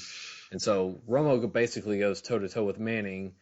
At the end of the game, his foot, he trips over Tyron Smith's foot while making a pass, and it's intercepted. And then, of course, Tony Romo is just not good enough, even though the defense gave up 50 points in that game. Like, it's never enough. Breeze kind of, well, to a lesser extent, Breeze had the same thing when his career with the Saints. I mean, there were so many lost years for Breeze just because the defense was bad. But anyway, All right, last game of the week, Monday night. Bills, two teams that made trades today. Mm-hmm. Bills 23, Jets 20. We'll get to the trades in a minute. Just talk about the game here. Brought to you by Tyrod Taylor, by the way. Who did not get in the game. Who did not get in the game? Rodgers, Hail Mary at the end of the first half. This game was ugly from an officiating standpoint, like embarrassingly bad. The Jets couldn't get out of their own way. Like, Yeah. it was just anytime they had a positive gain, you're just like turning around waiting for a flag to come out, right? Right. But I mean, even Rodgers after the game in his press conference was talking about the roughing the passer they called against Buffalo, and he said, I mean, this is Rodgers saying this. He's like, yeah, that was a bad call, and like they benefited from it. So, look, the NFL, it's going to take a couple of these nationally, like prime time, all eyeballs are on the game. And you would think it would have been one thing, when an NFC Championship game is decided by a no call, but obviously that's not enough, Paul. That's not enough. Well, we might. I might bring that game up again here in a little bit. Just you wait. But yeah, look, obviously both these teams. I still think Buffalo, when they're playing at their best, I think they're right there with Baltimore. I mean, I know they got bull rushed by Baltimore earlier this year, and they're going to play Kansas City here coming up down the road. Cowboy legend Amari Cooper is now a Buffalo Bill, right? So that'll help. I think they kind of needed that. Like Khalil Shakir is good, but he's not a number one. Like you need an actual number one in there, and that's what Amari gives you. And I think Amari is the right type of number one receiver for Buffalo. If that makes sense. Like kind of a route runner specialist. Well, but he's not Stephon Diggs. Right. He's not like. I think Amari's just going to be happy to be on a team, as you pointed out in a tweet today. He's just going to be happy on a team where like his balls are catchable. Like he doesn't need to get all the targets, but like he can step up when you need him to.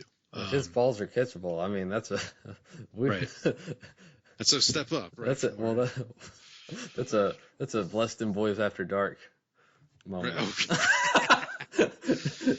That's what she said. And then the Jets obviously made the first trade of the day to finally bring this Davante Adams stuff to an end. Look, I don't know if it's going to make a difference.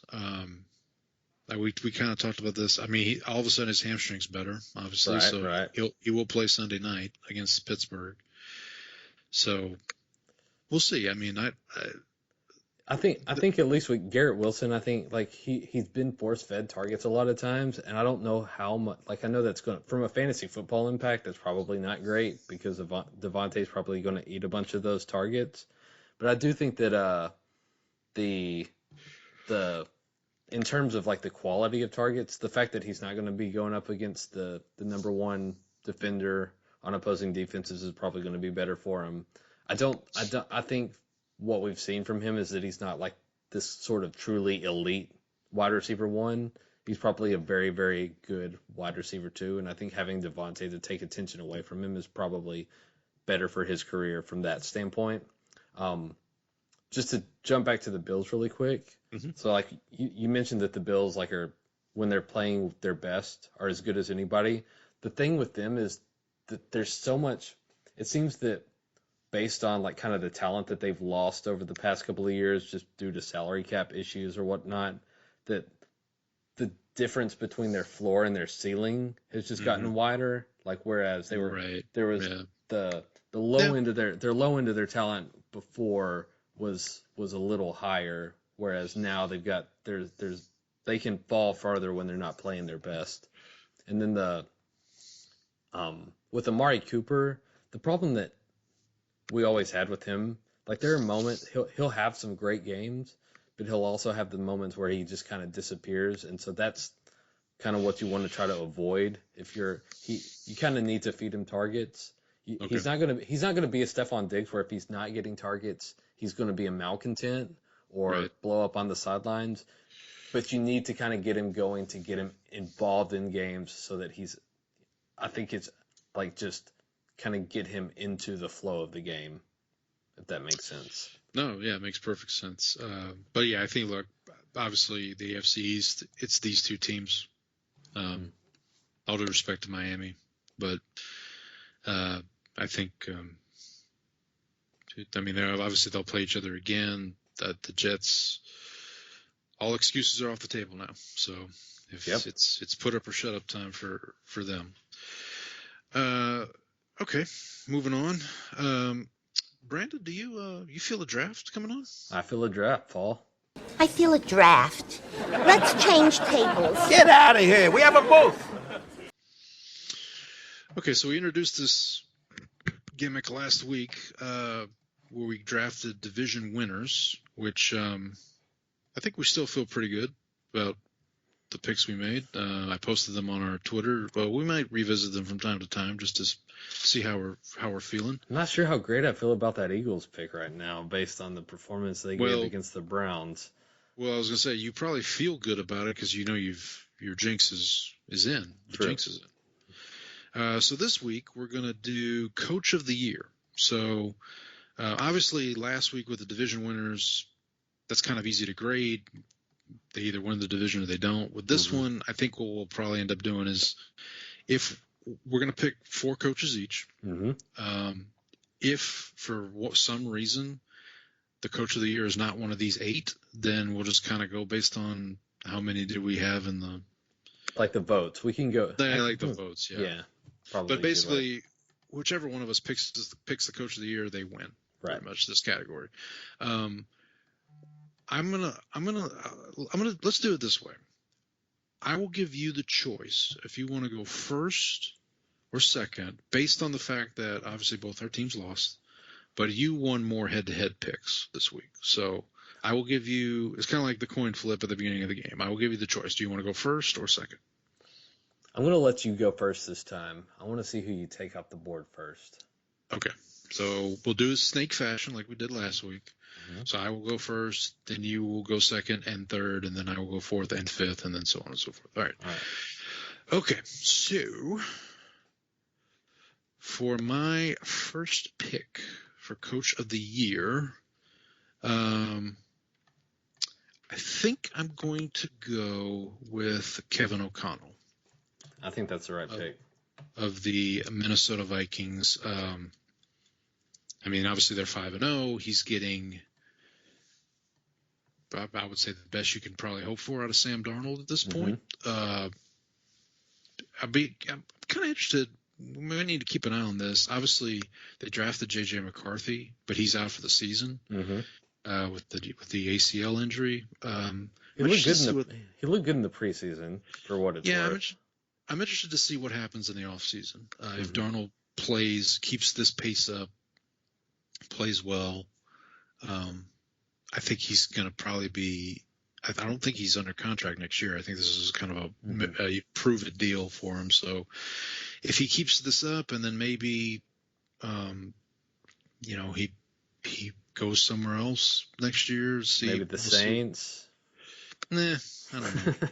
Well, we'll talk about that later. But, yeah, that car's in the garage for another year, I think. So, but anyway, so who you picking?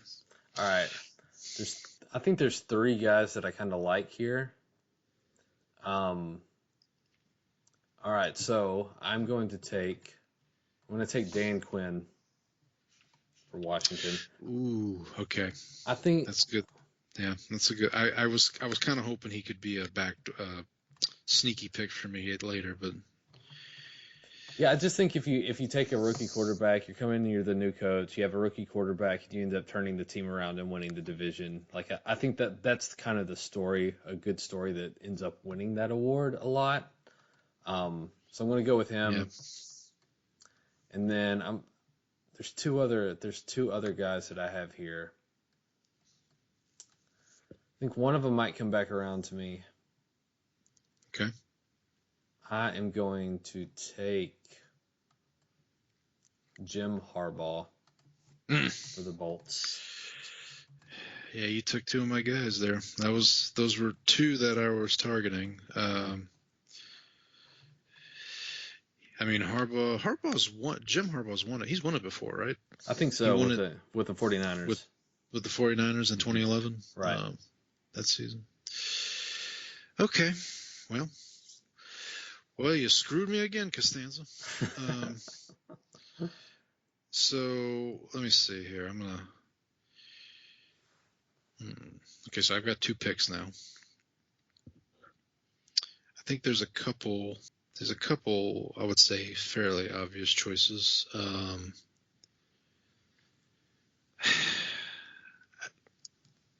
gonna go with this. This feels like a safe bet. I don't think he would. He's a former winner, so I don't think he's going to be. They don't tend to give former winners, but I mean, if he does what he might do this season, I think he would probably be deserving, and that's Andy Reid. Okay. For the Chiefs. Look, I mean, it's a boring pick, I know, but see, I had him off my board just based on the fact that I don't know if he'll get credit because of Mahomes. Yeah, that's kind of. But here's the thing, Mahomes. If you look at Mahomes, is not having one of his worst season. His numbers are not good. Right. So like, I think maybe Andy will get credit. That might actually go more to Spagnuolo as a defensive coordinator because their defense is playing tremendously well. But I don't know. And then I think I'm going to go back to the NFC North. I'm going to go Dan Campbell. I had him on my list. Lions. There was a. You could probably guess who. I'll just. Well, no. You still got one pick left, and I've still got got 2. one pick left. So I'm gonna shut my mouth. But okay. Yeah, Dan Campbell. I think. Look, I mean, the Lions had the weight of expectations on them. I think coming into the season. Because they were so close last year. They had that lead in the NFC Championship game. So for them to come back and to be where they are right now, and they're kind of everybody's darling team, as I mentioned earlier. I think if they end up kind of doing going and getting the 1 seed, you win that division, which obviously looks tough. If they're the 1 seed, then definitely I can see him getting a nod. All right. You got 2 more picks. All right. I'm going to take another coach from the NFC North. I'm going to take Matt LaFleur.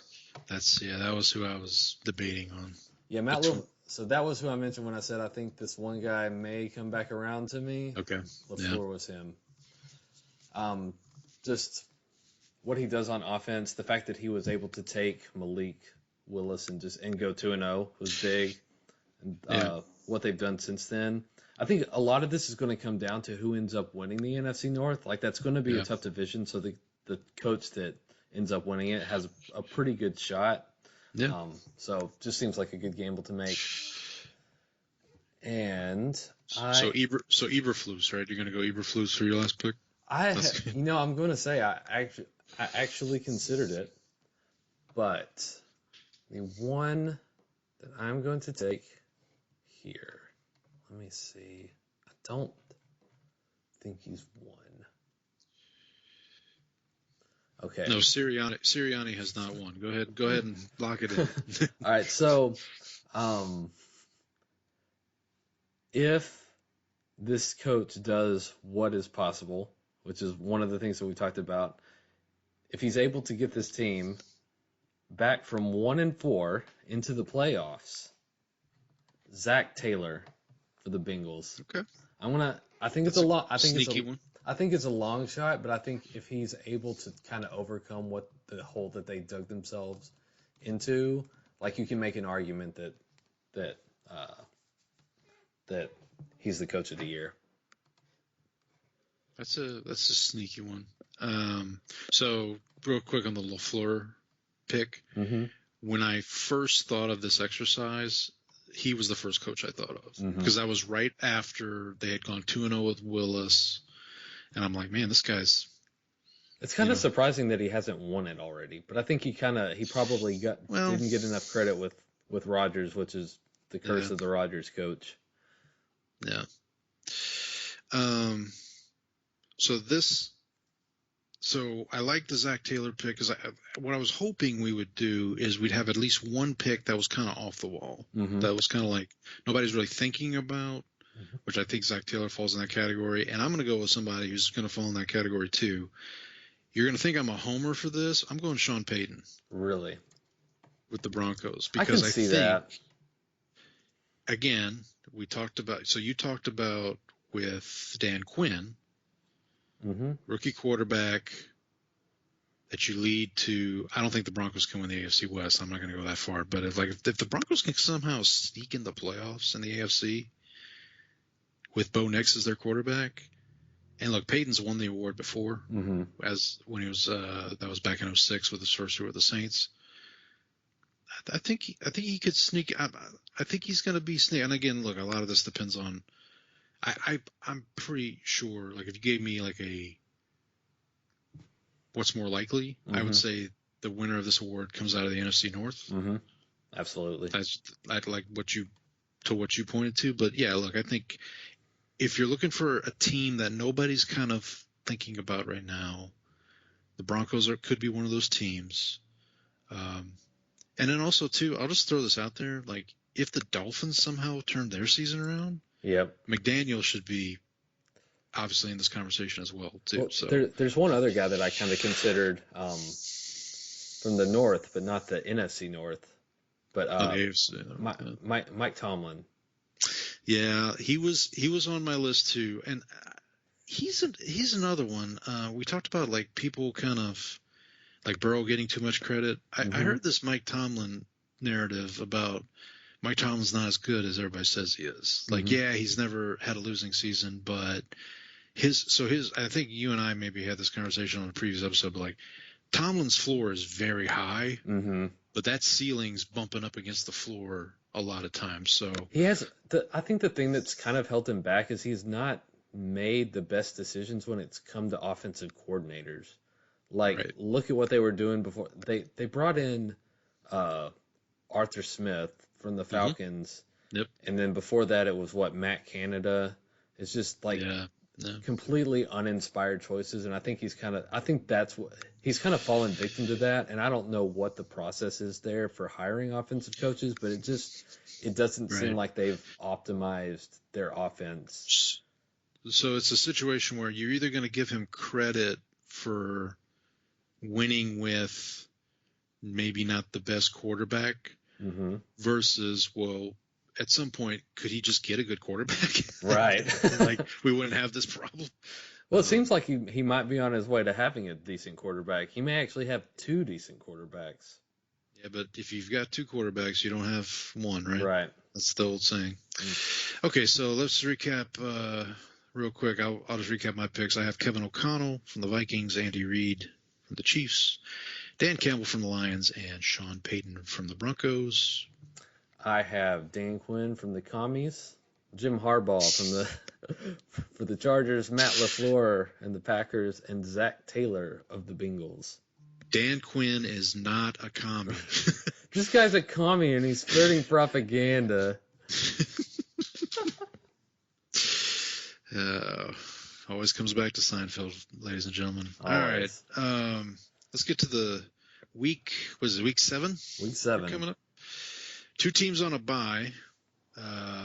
I'll do the first one, and then I'll let you take the second one. The Bears going on a bye. They're 4-2, coming off that London game. Their bye is brought to you by Hall of Famer Brian Urlacher. And who's the other team on a bye this week, Brandon? That would be your 3-3 Dallas Cowboys. Not mine. No. I'm trying to pawn them off on you now. You take them. I don't want them anymore. I'm trying to re-gift them.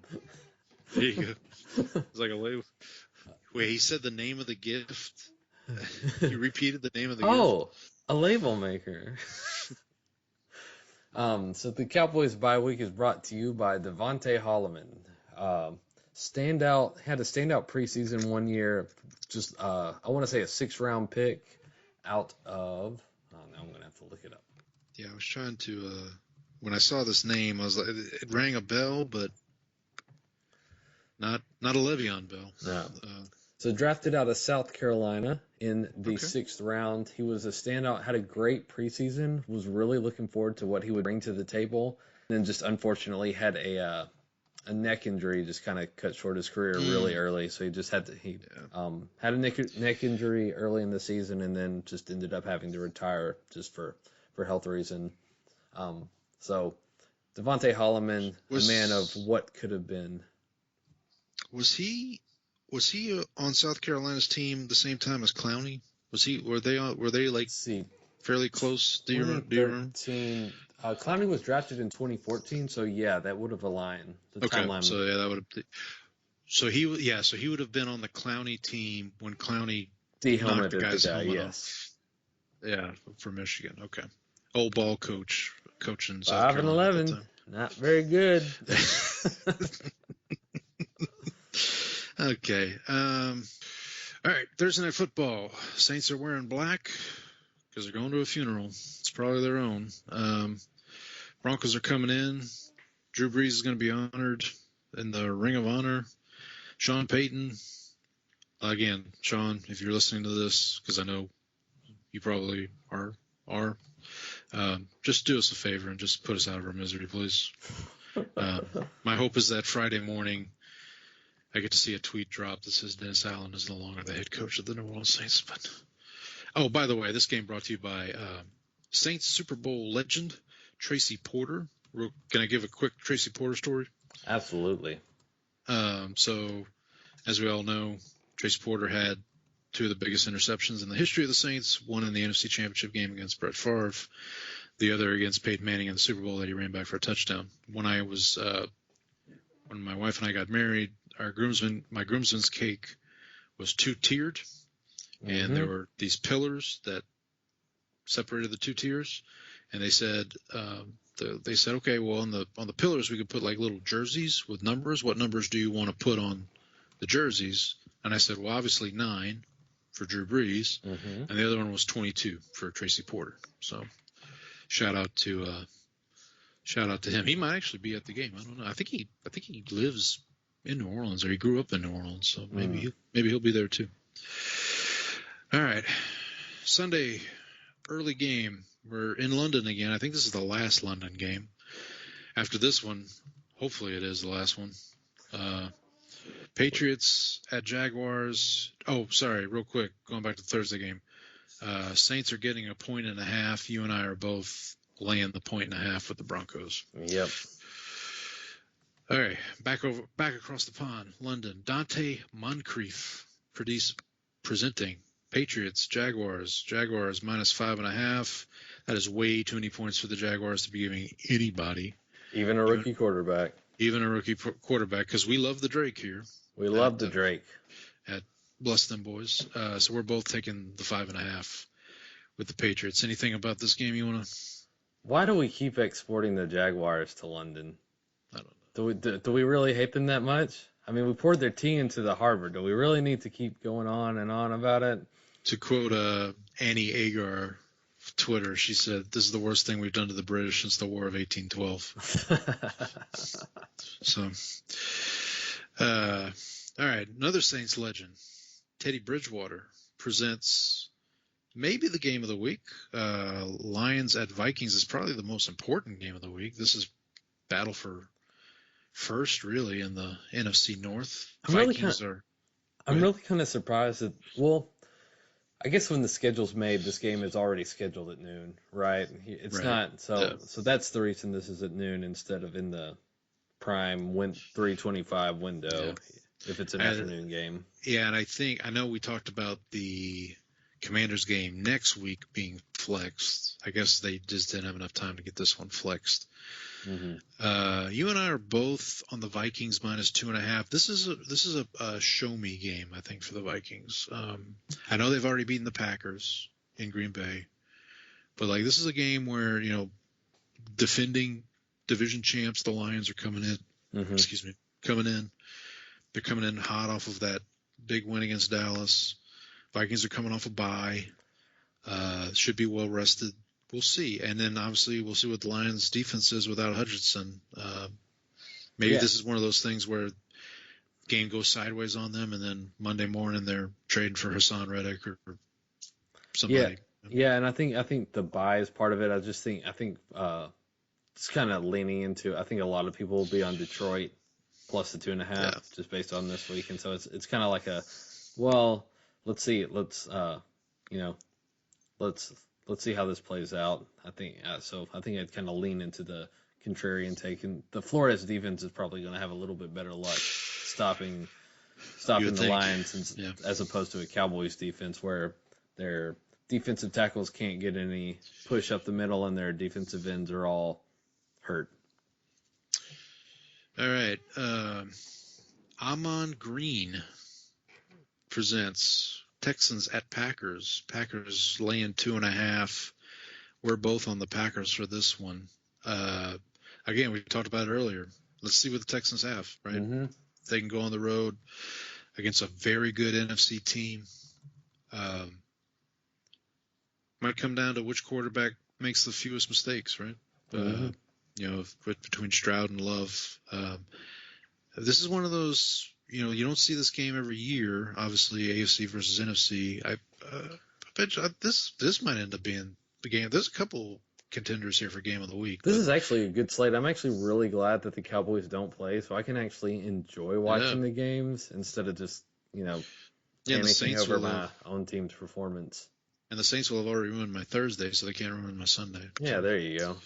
I will say I'm a little surprised that you went with Amon Green on the Texans versus Packers. A lot of times I think we both used Whitney Merciless as the immaculate grid match. That's true. Yeah. You could also do no, you can't do Brandon Cooks. He didn't play for the Packers. That's right. Yeah, he played for the Texans, but not the Packers. All right. Up next, Devin Hester, new Hall of Famer, recent Hall of Famer, presents not the Bears, but Seahawks at Falcons. Mm-hmm. Falcons are laying 3.5. We're opposed on this one. I'm going Falcons minus 3.5 for the jinx. You are taking the Seahawks plus 3.5. I will say this is a classic Falcons letdown game. Mm-hmm. Yep. I think the only thing that gives me pause here, I think the Seahawks have a little bit of extra rest, but the thing that gives me a little bit of pause is this is a West Coast team playing a noon start or a 1 o'clock Eastern start on the East Coast. So that time travel makes me, so maybe, maybe if the Seahawks travel a little early, I'd feel a little better about it. But I'm just going to take the Seahawks to kind of like bounce back after, they had that Thursday game. Maybe they can kind of turn it around a little bit here. Very scientific, as you can see. Well, and this is the second, I think, game the Seahawks have had to travel. They played at Detroit earlier this year, and they handled themselves pretty well from what I remember. I don't think it wasn't a blowout. But another game that could possibly maybe a little bit of an upset alert here. The Steve Tasker presents Titans at Bills. Bills are laying 8.5. What was that stat? There was a stat there for a while, like every 7-point favorite or higher was like winless against the spread going into like this past weekend. Yeah, and I know that. I think that the one that I remember last week was that all the road favorites covered last week. Yeah. But this look, Bills are coming off a hard-fought Monday night game. It's a short week. The Titans are coming off a tough loss in Indianapolis. As we keep saying with the Titans, if the Levis doesn't break, they've got a chance to be in the game. And who knows if Allen struggles? Like we said, Titans defense is pretty stout. So I think we both are on plus 8.5 with the Titans here. So yeah, I think I'm leaning at the Titans defense. I think can keep it close, and then there's the fact that I think Buffalo's run defense hasn't been great this year. Tennessee's got Tony Pollard. They got Tajay Spears. So I think I'd give them a puncher's chance to just at least like keep it within a touchdown. Maybe like a backdoor cover late or something. Even if Levis, has one of his moments where he tries to impersonate Jordan Love. Wait, I thought we're Joe going the Rogan other way. was- it's, It's a reverse peephole situation. okay, there we go. Here's a quarterback from days gone by, Jason Campbell. Mm-hmm. Did he ever play for the Cowboys? He did not. He was Commanders. Yeah. Or Washington football team, whatever they were called back then. But he's presenting Bengals at Browns. Browns are getting 4.5. That is not enough points, in my opinion. I know Burrow struggles against the Browns historically, but That quarterback it's just so bad. And I think the one thing I would worry about, I think Burrow took a lot of hits against the Giants on Sunday night. So I would worry about that if he's not getting protection. How well are they able to hold up in protection against Myles Garrett? But the Browns defense hasn't quite been what it was last year. They had some regression. But I just don't see how you can pick a team. Like, the only reason that the Browns covered was because they had a blocked field goal for a touchdown against the Eagles. Like, the only reason they covered that 8.5 was because of that. Like, how are they going to score points? Well, to that point, I believe I read last week, this is Nick Chubb's coming back. I think this is the game he's going to be back for. I could be wrong. We'll see. So don't hold me to that. But look, I'm on the Bengals. We're both on the Bengals here, minus 4.5. Another quarterback presenting a game here, Jacoby Brissett, current backup to the Drake. He presents Dolphins at Colts. Colts are minus 3.5. We're going head to head on this one. I'm going Colts minus 3.5. You are going Dolphins plus 3.5.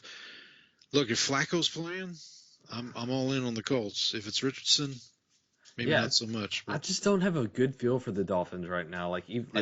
With Huntley or with Tua, just like, what are they going to be able to do? Like, they're coming off a bye week, correct? So, like, yes, maybe they're able to implement some stuff there. Like, that's the only thing that I can think of. But, like, I have no feel for them, so I'm just going to kind of, I think my gut instinct is to go with the Colts, and so I'm just going to try to zag here, like, because of the unknown. The thing about this game, if the Dolphins somehow win, they're going to be 3-3. So that puts them right in the middle of this AFC mush here. And, like, again, if Tua's going to come back at some point, which I'm not saying he should, but, like, and if they can string some wins together, like, McDaniel definitely should be getting Coach of the Year considerations if that's the case. This is like the Dolphins. If they win this game, they're 3-3, and, like, the Cowboys, for all the hand wringing that we're doing, like, they're still 3-3. They've won. I know their wins are, like, maybe not particularly impressive at this point, but they've got 3 wins. But yeah. All right, last early game here. Jose Cortez, Immaculate Grid legend. Also, XFL champion. Jose Cortez. There you go. For who? The LA Extreme. Yeah, there you go. The original iteration. So one of the memories I have from the XFL. So in 8th grade, which was when the XFL came out, me and 3 of my friends all drafted 2 teams because there were 8 teams. So we each took 2, and then we would bet each other on the games each week. And I got to say, we were probably some of the only people watching these games. But the LA Extreme were in I want to say it was the semifinal matchup. They'd gotten into field goal range. They had Cortez run out there, kick a field goal, and he missed it. And on the sideline, they have Tommy Maddox mic'd up. Tommy Maddox mic'd up, and you hear him screaming, "If he can't make it, let's don't kick it." And so that is one of my long-lasting memories of not only the XFL, Tommy Maddox and Jose Cortez. My favorite stat about Jose Cortez is he kicked for every team in the NFC East. That's right. All 4. All 4 at some point or another. So Giants are getting 3.5. We're head to head on this one. I'm going Eagles minus 3.5. That's more to jinx them for your sake. And you're going Giants I'm sorry, Yeah. Eagles. Yeah, I'm going Eagles -3.5. You're going Giants +3.5. Remind me, is this game in Philadelphia or in New York? It's in New Jersey. It's Yeah. in the Meadowlands, I believe. Yeah, the Eagles haven't shown me anything. The Giants have at least shown signs of life. So I'm taking them here. And this could be one of those games where the Giants win, and the next day everybody's everyone's like, oh, Sirianni's on the hot seat again. Mm-hmm. All right, there's only 3 games in the late window. This first one's brought to you by Nickel Roby Coleman. Do you know who Nickel Roby Coleman is, Brandon? I don't know. Is he a nickelback? Well, he was cornerback, and in the NFC Championship game, he's the one who hit Tommy Lee Lewis and should have been called for pass interference and was not. Ah. And he presents the Raiders. That's why I said earlier, that game may come up again. We are here. He's presenting Raiders at Rams. Rams are -5.5. Look, I know the Raiders are bad, but actually, I think I may be wrong, but I think I saw Cooper Kupp may be playing in this game. Yeah, I'm taking the Rams. Yeah. You're taking the Raiders. I'm taking the Rams based on the fact that they have Stafford, even without their best receiving options. Yeah. By the way, did you see the latest rumor on Stafford? I did not. The Giants fans are saying they should trade for Stafford. All right. And then, Danny Dimes for Matthew Stafford. Who says no? I'll tell you who says no. The Rams. That's exactly what it says. If you want to get Sean McVay to retire as quickly as possible, that's the way to do it. That Amazon Prime job's looking real good right about now. It is. All right, Rodney Peete, Cowboy legend, Rodney Peete. Yeah, Cowboy legend. Okay, he's presenting Panthers at Commanders. Commanders are laying 7.5. That's disrespectful to the Red Rifle, but you and I are both kind of engaged in disrespect here. We're both laying the 7.5. Here's the thing. We talked about this last week with the Texans at the Patriots. If you're the Commanders and you want to be considered serious, you do not lose this game. Right. You can't even let it be close because, there's been no outside of Andy Dalton's first start in place of Bryce Young. The Panthers have not been particularly close in any game. So we're both laying the points, but look, Commanders, this is a take care of business game for them. Another potential game of the week, Super Bowl rematch here, brought to you by Elvis Gerbach. Chiefs at 49ers. We're going head to head on this. I'm going 49ers -1.5. You're going Chiefs +1.5. Look, this is one, I think the 49ers need this game much more than the Chiefs need this game, which probably goes without saying. This does feel like a situation where if the 49ers win this game, the story coming out of it will be more like, okay, the 49ers are fine. Mm-hmm. Then it'll be, the Chiefs are in trouble kind of thing. This feels, I was going to say this feels like the 49ers Super Bowl, but they had this game, and this was the Super Bowl. This was their Super Bowl. Yeah. So if this is their Super Bowl, they'll have a lead and then choke it away in the last 10 minutes. Right? Sorry, I could not help myself.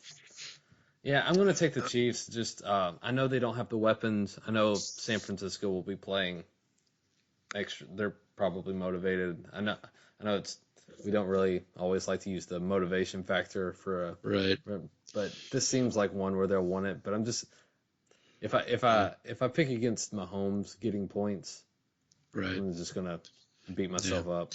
Yeah, look, it's. I think I may have used this analogy before, but it's like the old Patriots days. You say Mahomes is the quarterback, Reed's still the coach. Chiefs have a chance, right? Mm-hmm. All right, we're gonna wait all day for Sunday night here. I want to say Cowboys Super Bowl legend, even though he played for the Steelers. Neil O'Donnell. Throw it straight to Larry Brown. Neil O'Donnell presents Jets at Steelers. Steelers are plus half a point. So this is basically a pick 'em. We're both going Steelers plus half a point. Look, we talked about the Jets earlier. I'm gonna flip here. You're gonna audible. Yeah, I think I'm gonna go. This is Jets desperation time. If last week wasn't enough, they got Devontae Adams now. Like maybe that's enough to put him over the top. We'll see the Russell Wilson is like a mystery. It's the mystery box, right? Well, that's what I was gonna say. Both of these teams coming into this game, like it was one thing. It was enough that the Jets traded for Devontae Adams, and you have that intrigue. And now the Steelers decide, oh, we just might let Russ cook. So I'm really interested to see this game. I don't know how it could end up being kind of a slugfest almost, depending on hopefully the weather for this Sunday night game in Pittsburgh is a little better than the last Sunday night game in Pittsburgh. Right. But yeah, so it's not starting at 9:00 at night. Yeah, please. Let me tell you, if this starts at 9:00 at night, I will not be staying up. No, neither will I. Sorry, Aaron. I'm not staying up for you. All right, Monday night doubleheader again for some reason. Although I will say, two good games potentially. First one, Eric Rhett presents Ravens at Bucks. Eric Rhett was like the first. He was the first NFL player I remember seeing. And I was like, oh, that's a peculiar name. Like that's when he was running back for the Bucks. Bucks are getting 3.5 points. I'm going to take the 3.5 with the Bucks. You're going to lay the 3.5 with the Ravens. I mean, look, this is a kind of a prove-it game for Tampa Bay, I think. I'm really curious about what Tampa Bay's defense does against that running attack. Yeah. I mean, let's see. Yeah, this is really an interesting game. I'm really interested to see what both these teams look like. Ravens, like we said, they look like the best team in the NFL, and then Tampa. Tampa can make a statement with this game. Like if they come out and beat Baltimore Tuesday morning, it's going to be like, oh yeah, Tampa Bay's an actual challenger in the NFC. Yeah. And then the last game of the week, Dwight Freeney presents not the Colts but Chargers at Cardinals. Cardinals are getting 2.5 points. We are laying the points. We are both laying the points with the Chargers minus 2.5. Yeah, I just don't know what Cardinals team is going to show up. I think the offense is going to be, I think they'll be good, but the Chargers defense is really good. And the Cardinals defense is not. And the Cardinals defense is not. Maybe Herbert goes over 300 yards in this game. Oh, maybe so. We'll see. But so that's our picks for the week. Let's move along here to George is getting upset. Final segment. So, final segment here. Brandon, who you got for your upset of the week? I briefly considered taking the Giants. I think that's an actual possibility. But I'm going to take the West Coast team traveling to the East Coast. I'm going to take the Seahawks to beat the Falcons in Atlanta this week. Okay. Falcons 3.5-point favorites at home. You know what? I can't believe this is an upset pick, but what the hell? I'm gonna take the Drake. I'm gonna take the Patriots. There we go. All across the pond to. You say the Patriots win and Peterson to get fired. Yeah, why not? Yeah. Now look, I should point this out. I know I said this last week, but I don't wish anybody to get fired. Right. But look, man, if you're what would they be? 1-6 at that point? Yep. Hey, and losing to a rookie quarterback in a second start. Yeah. I think their one win was like a close win over the Colts too.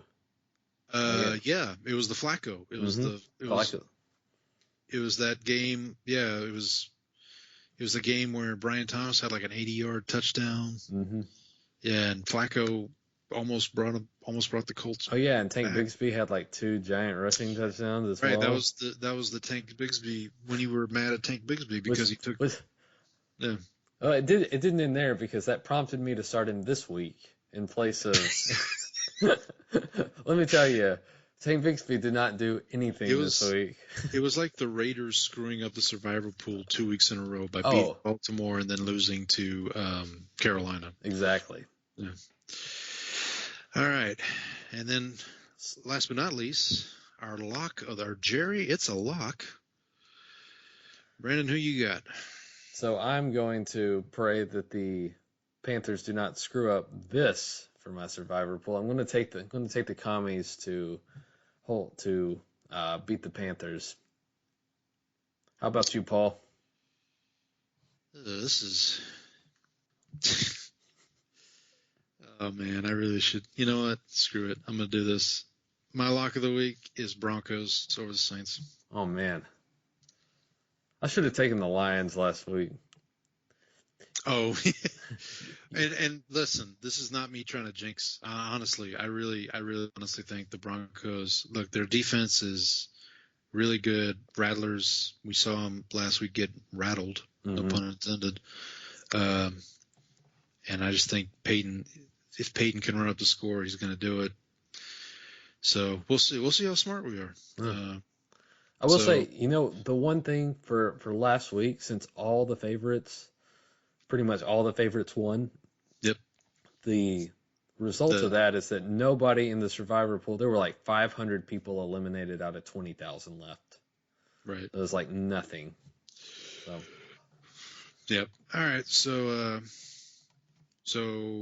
upset pick, you've got the Seahawks, I've got the Patriots. Lock of the week, you've got the Commanders, I've got the Broncos. Yep. Anything else you want to tell the fine folks before we sign off?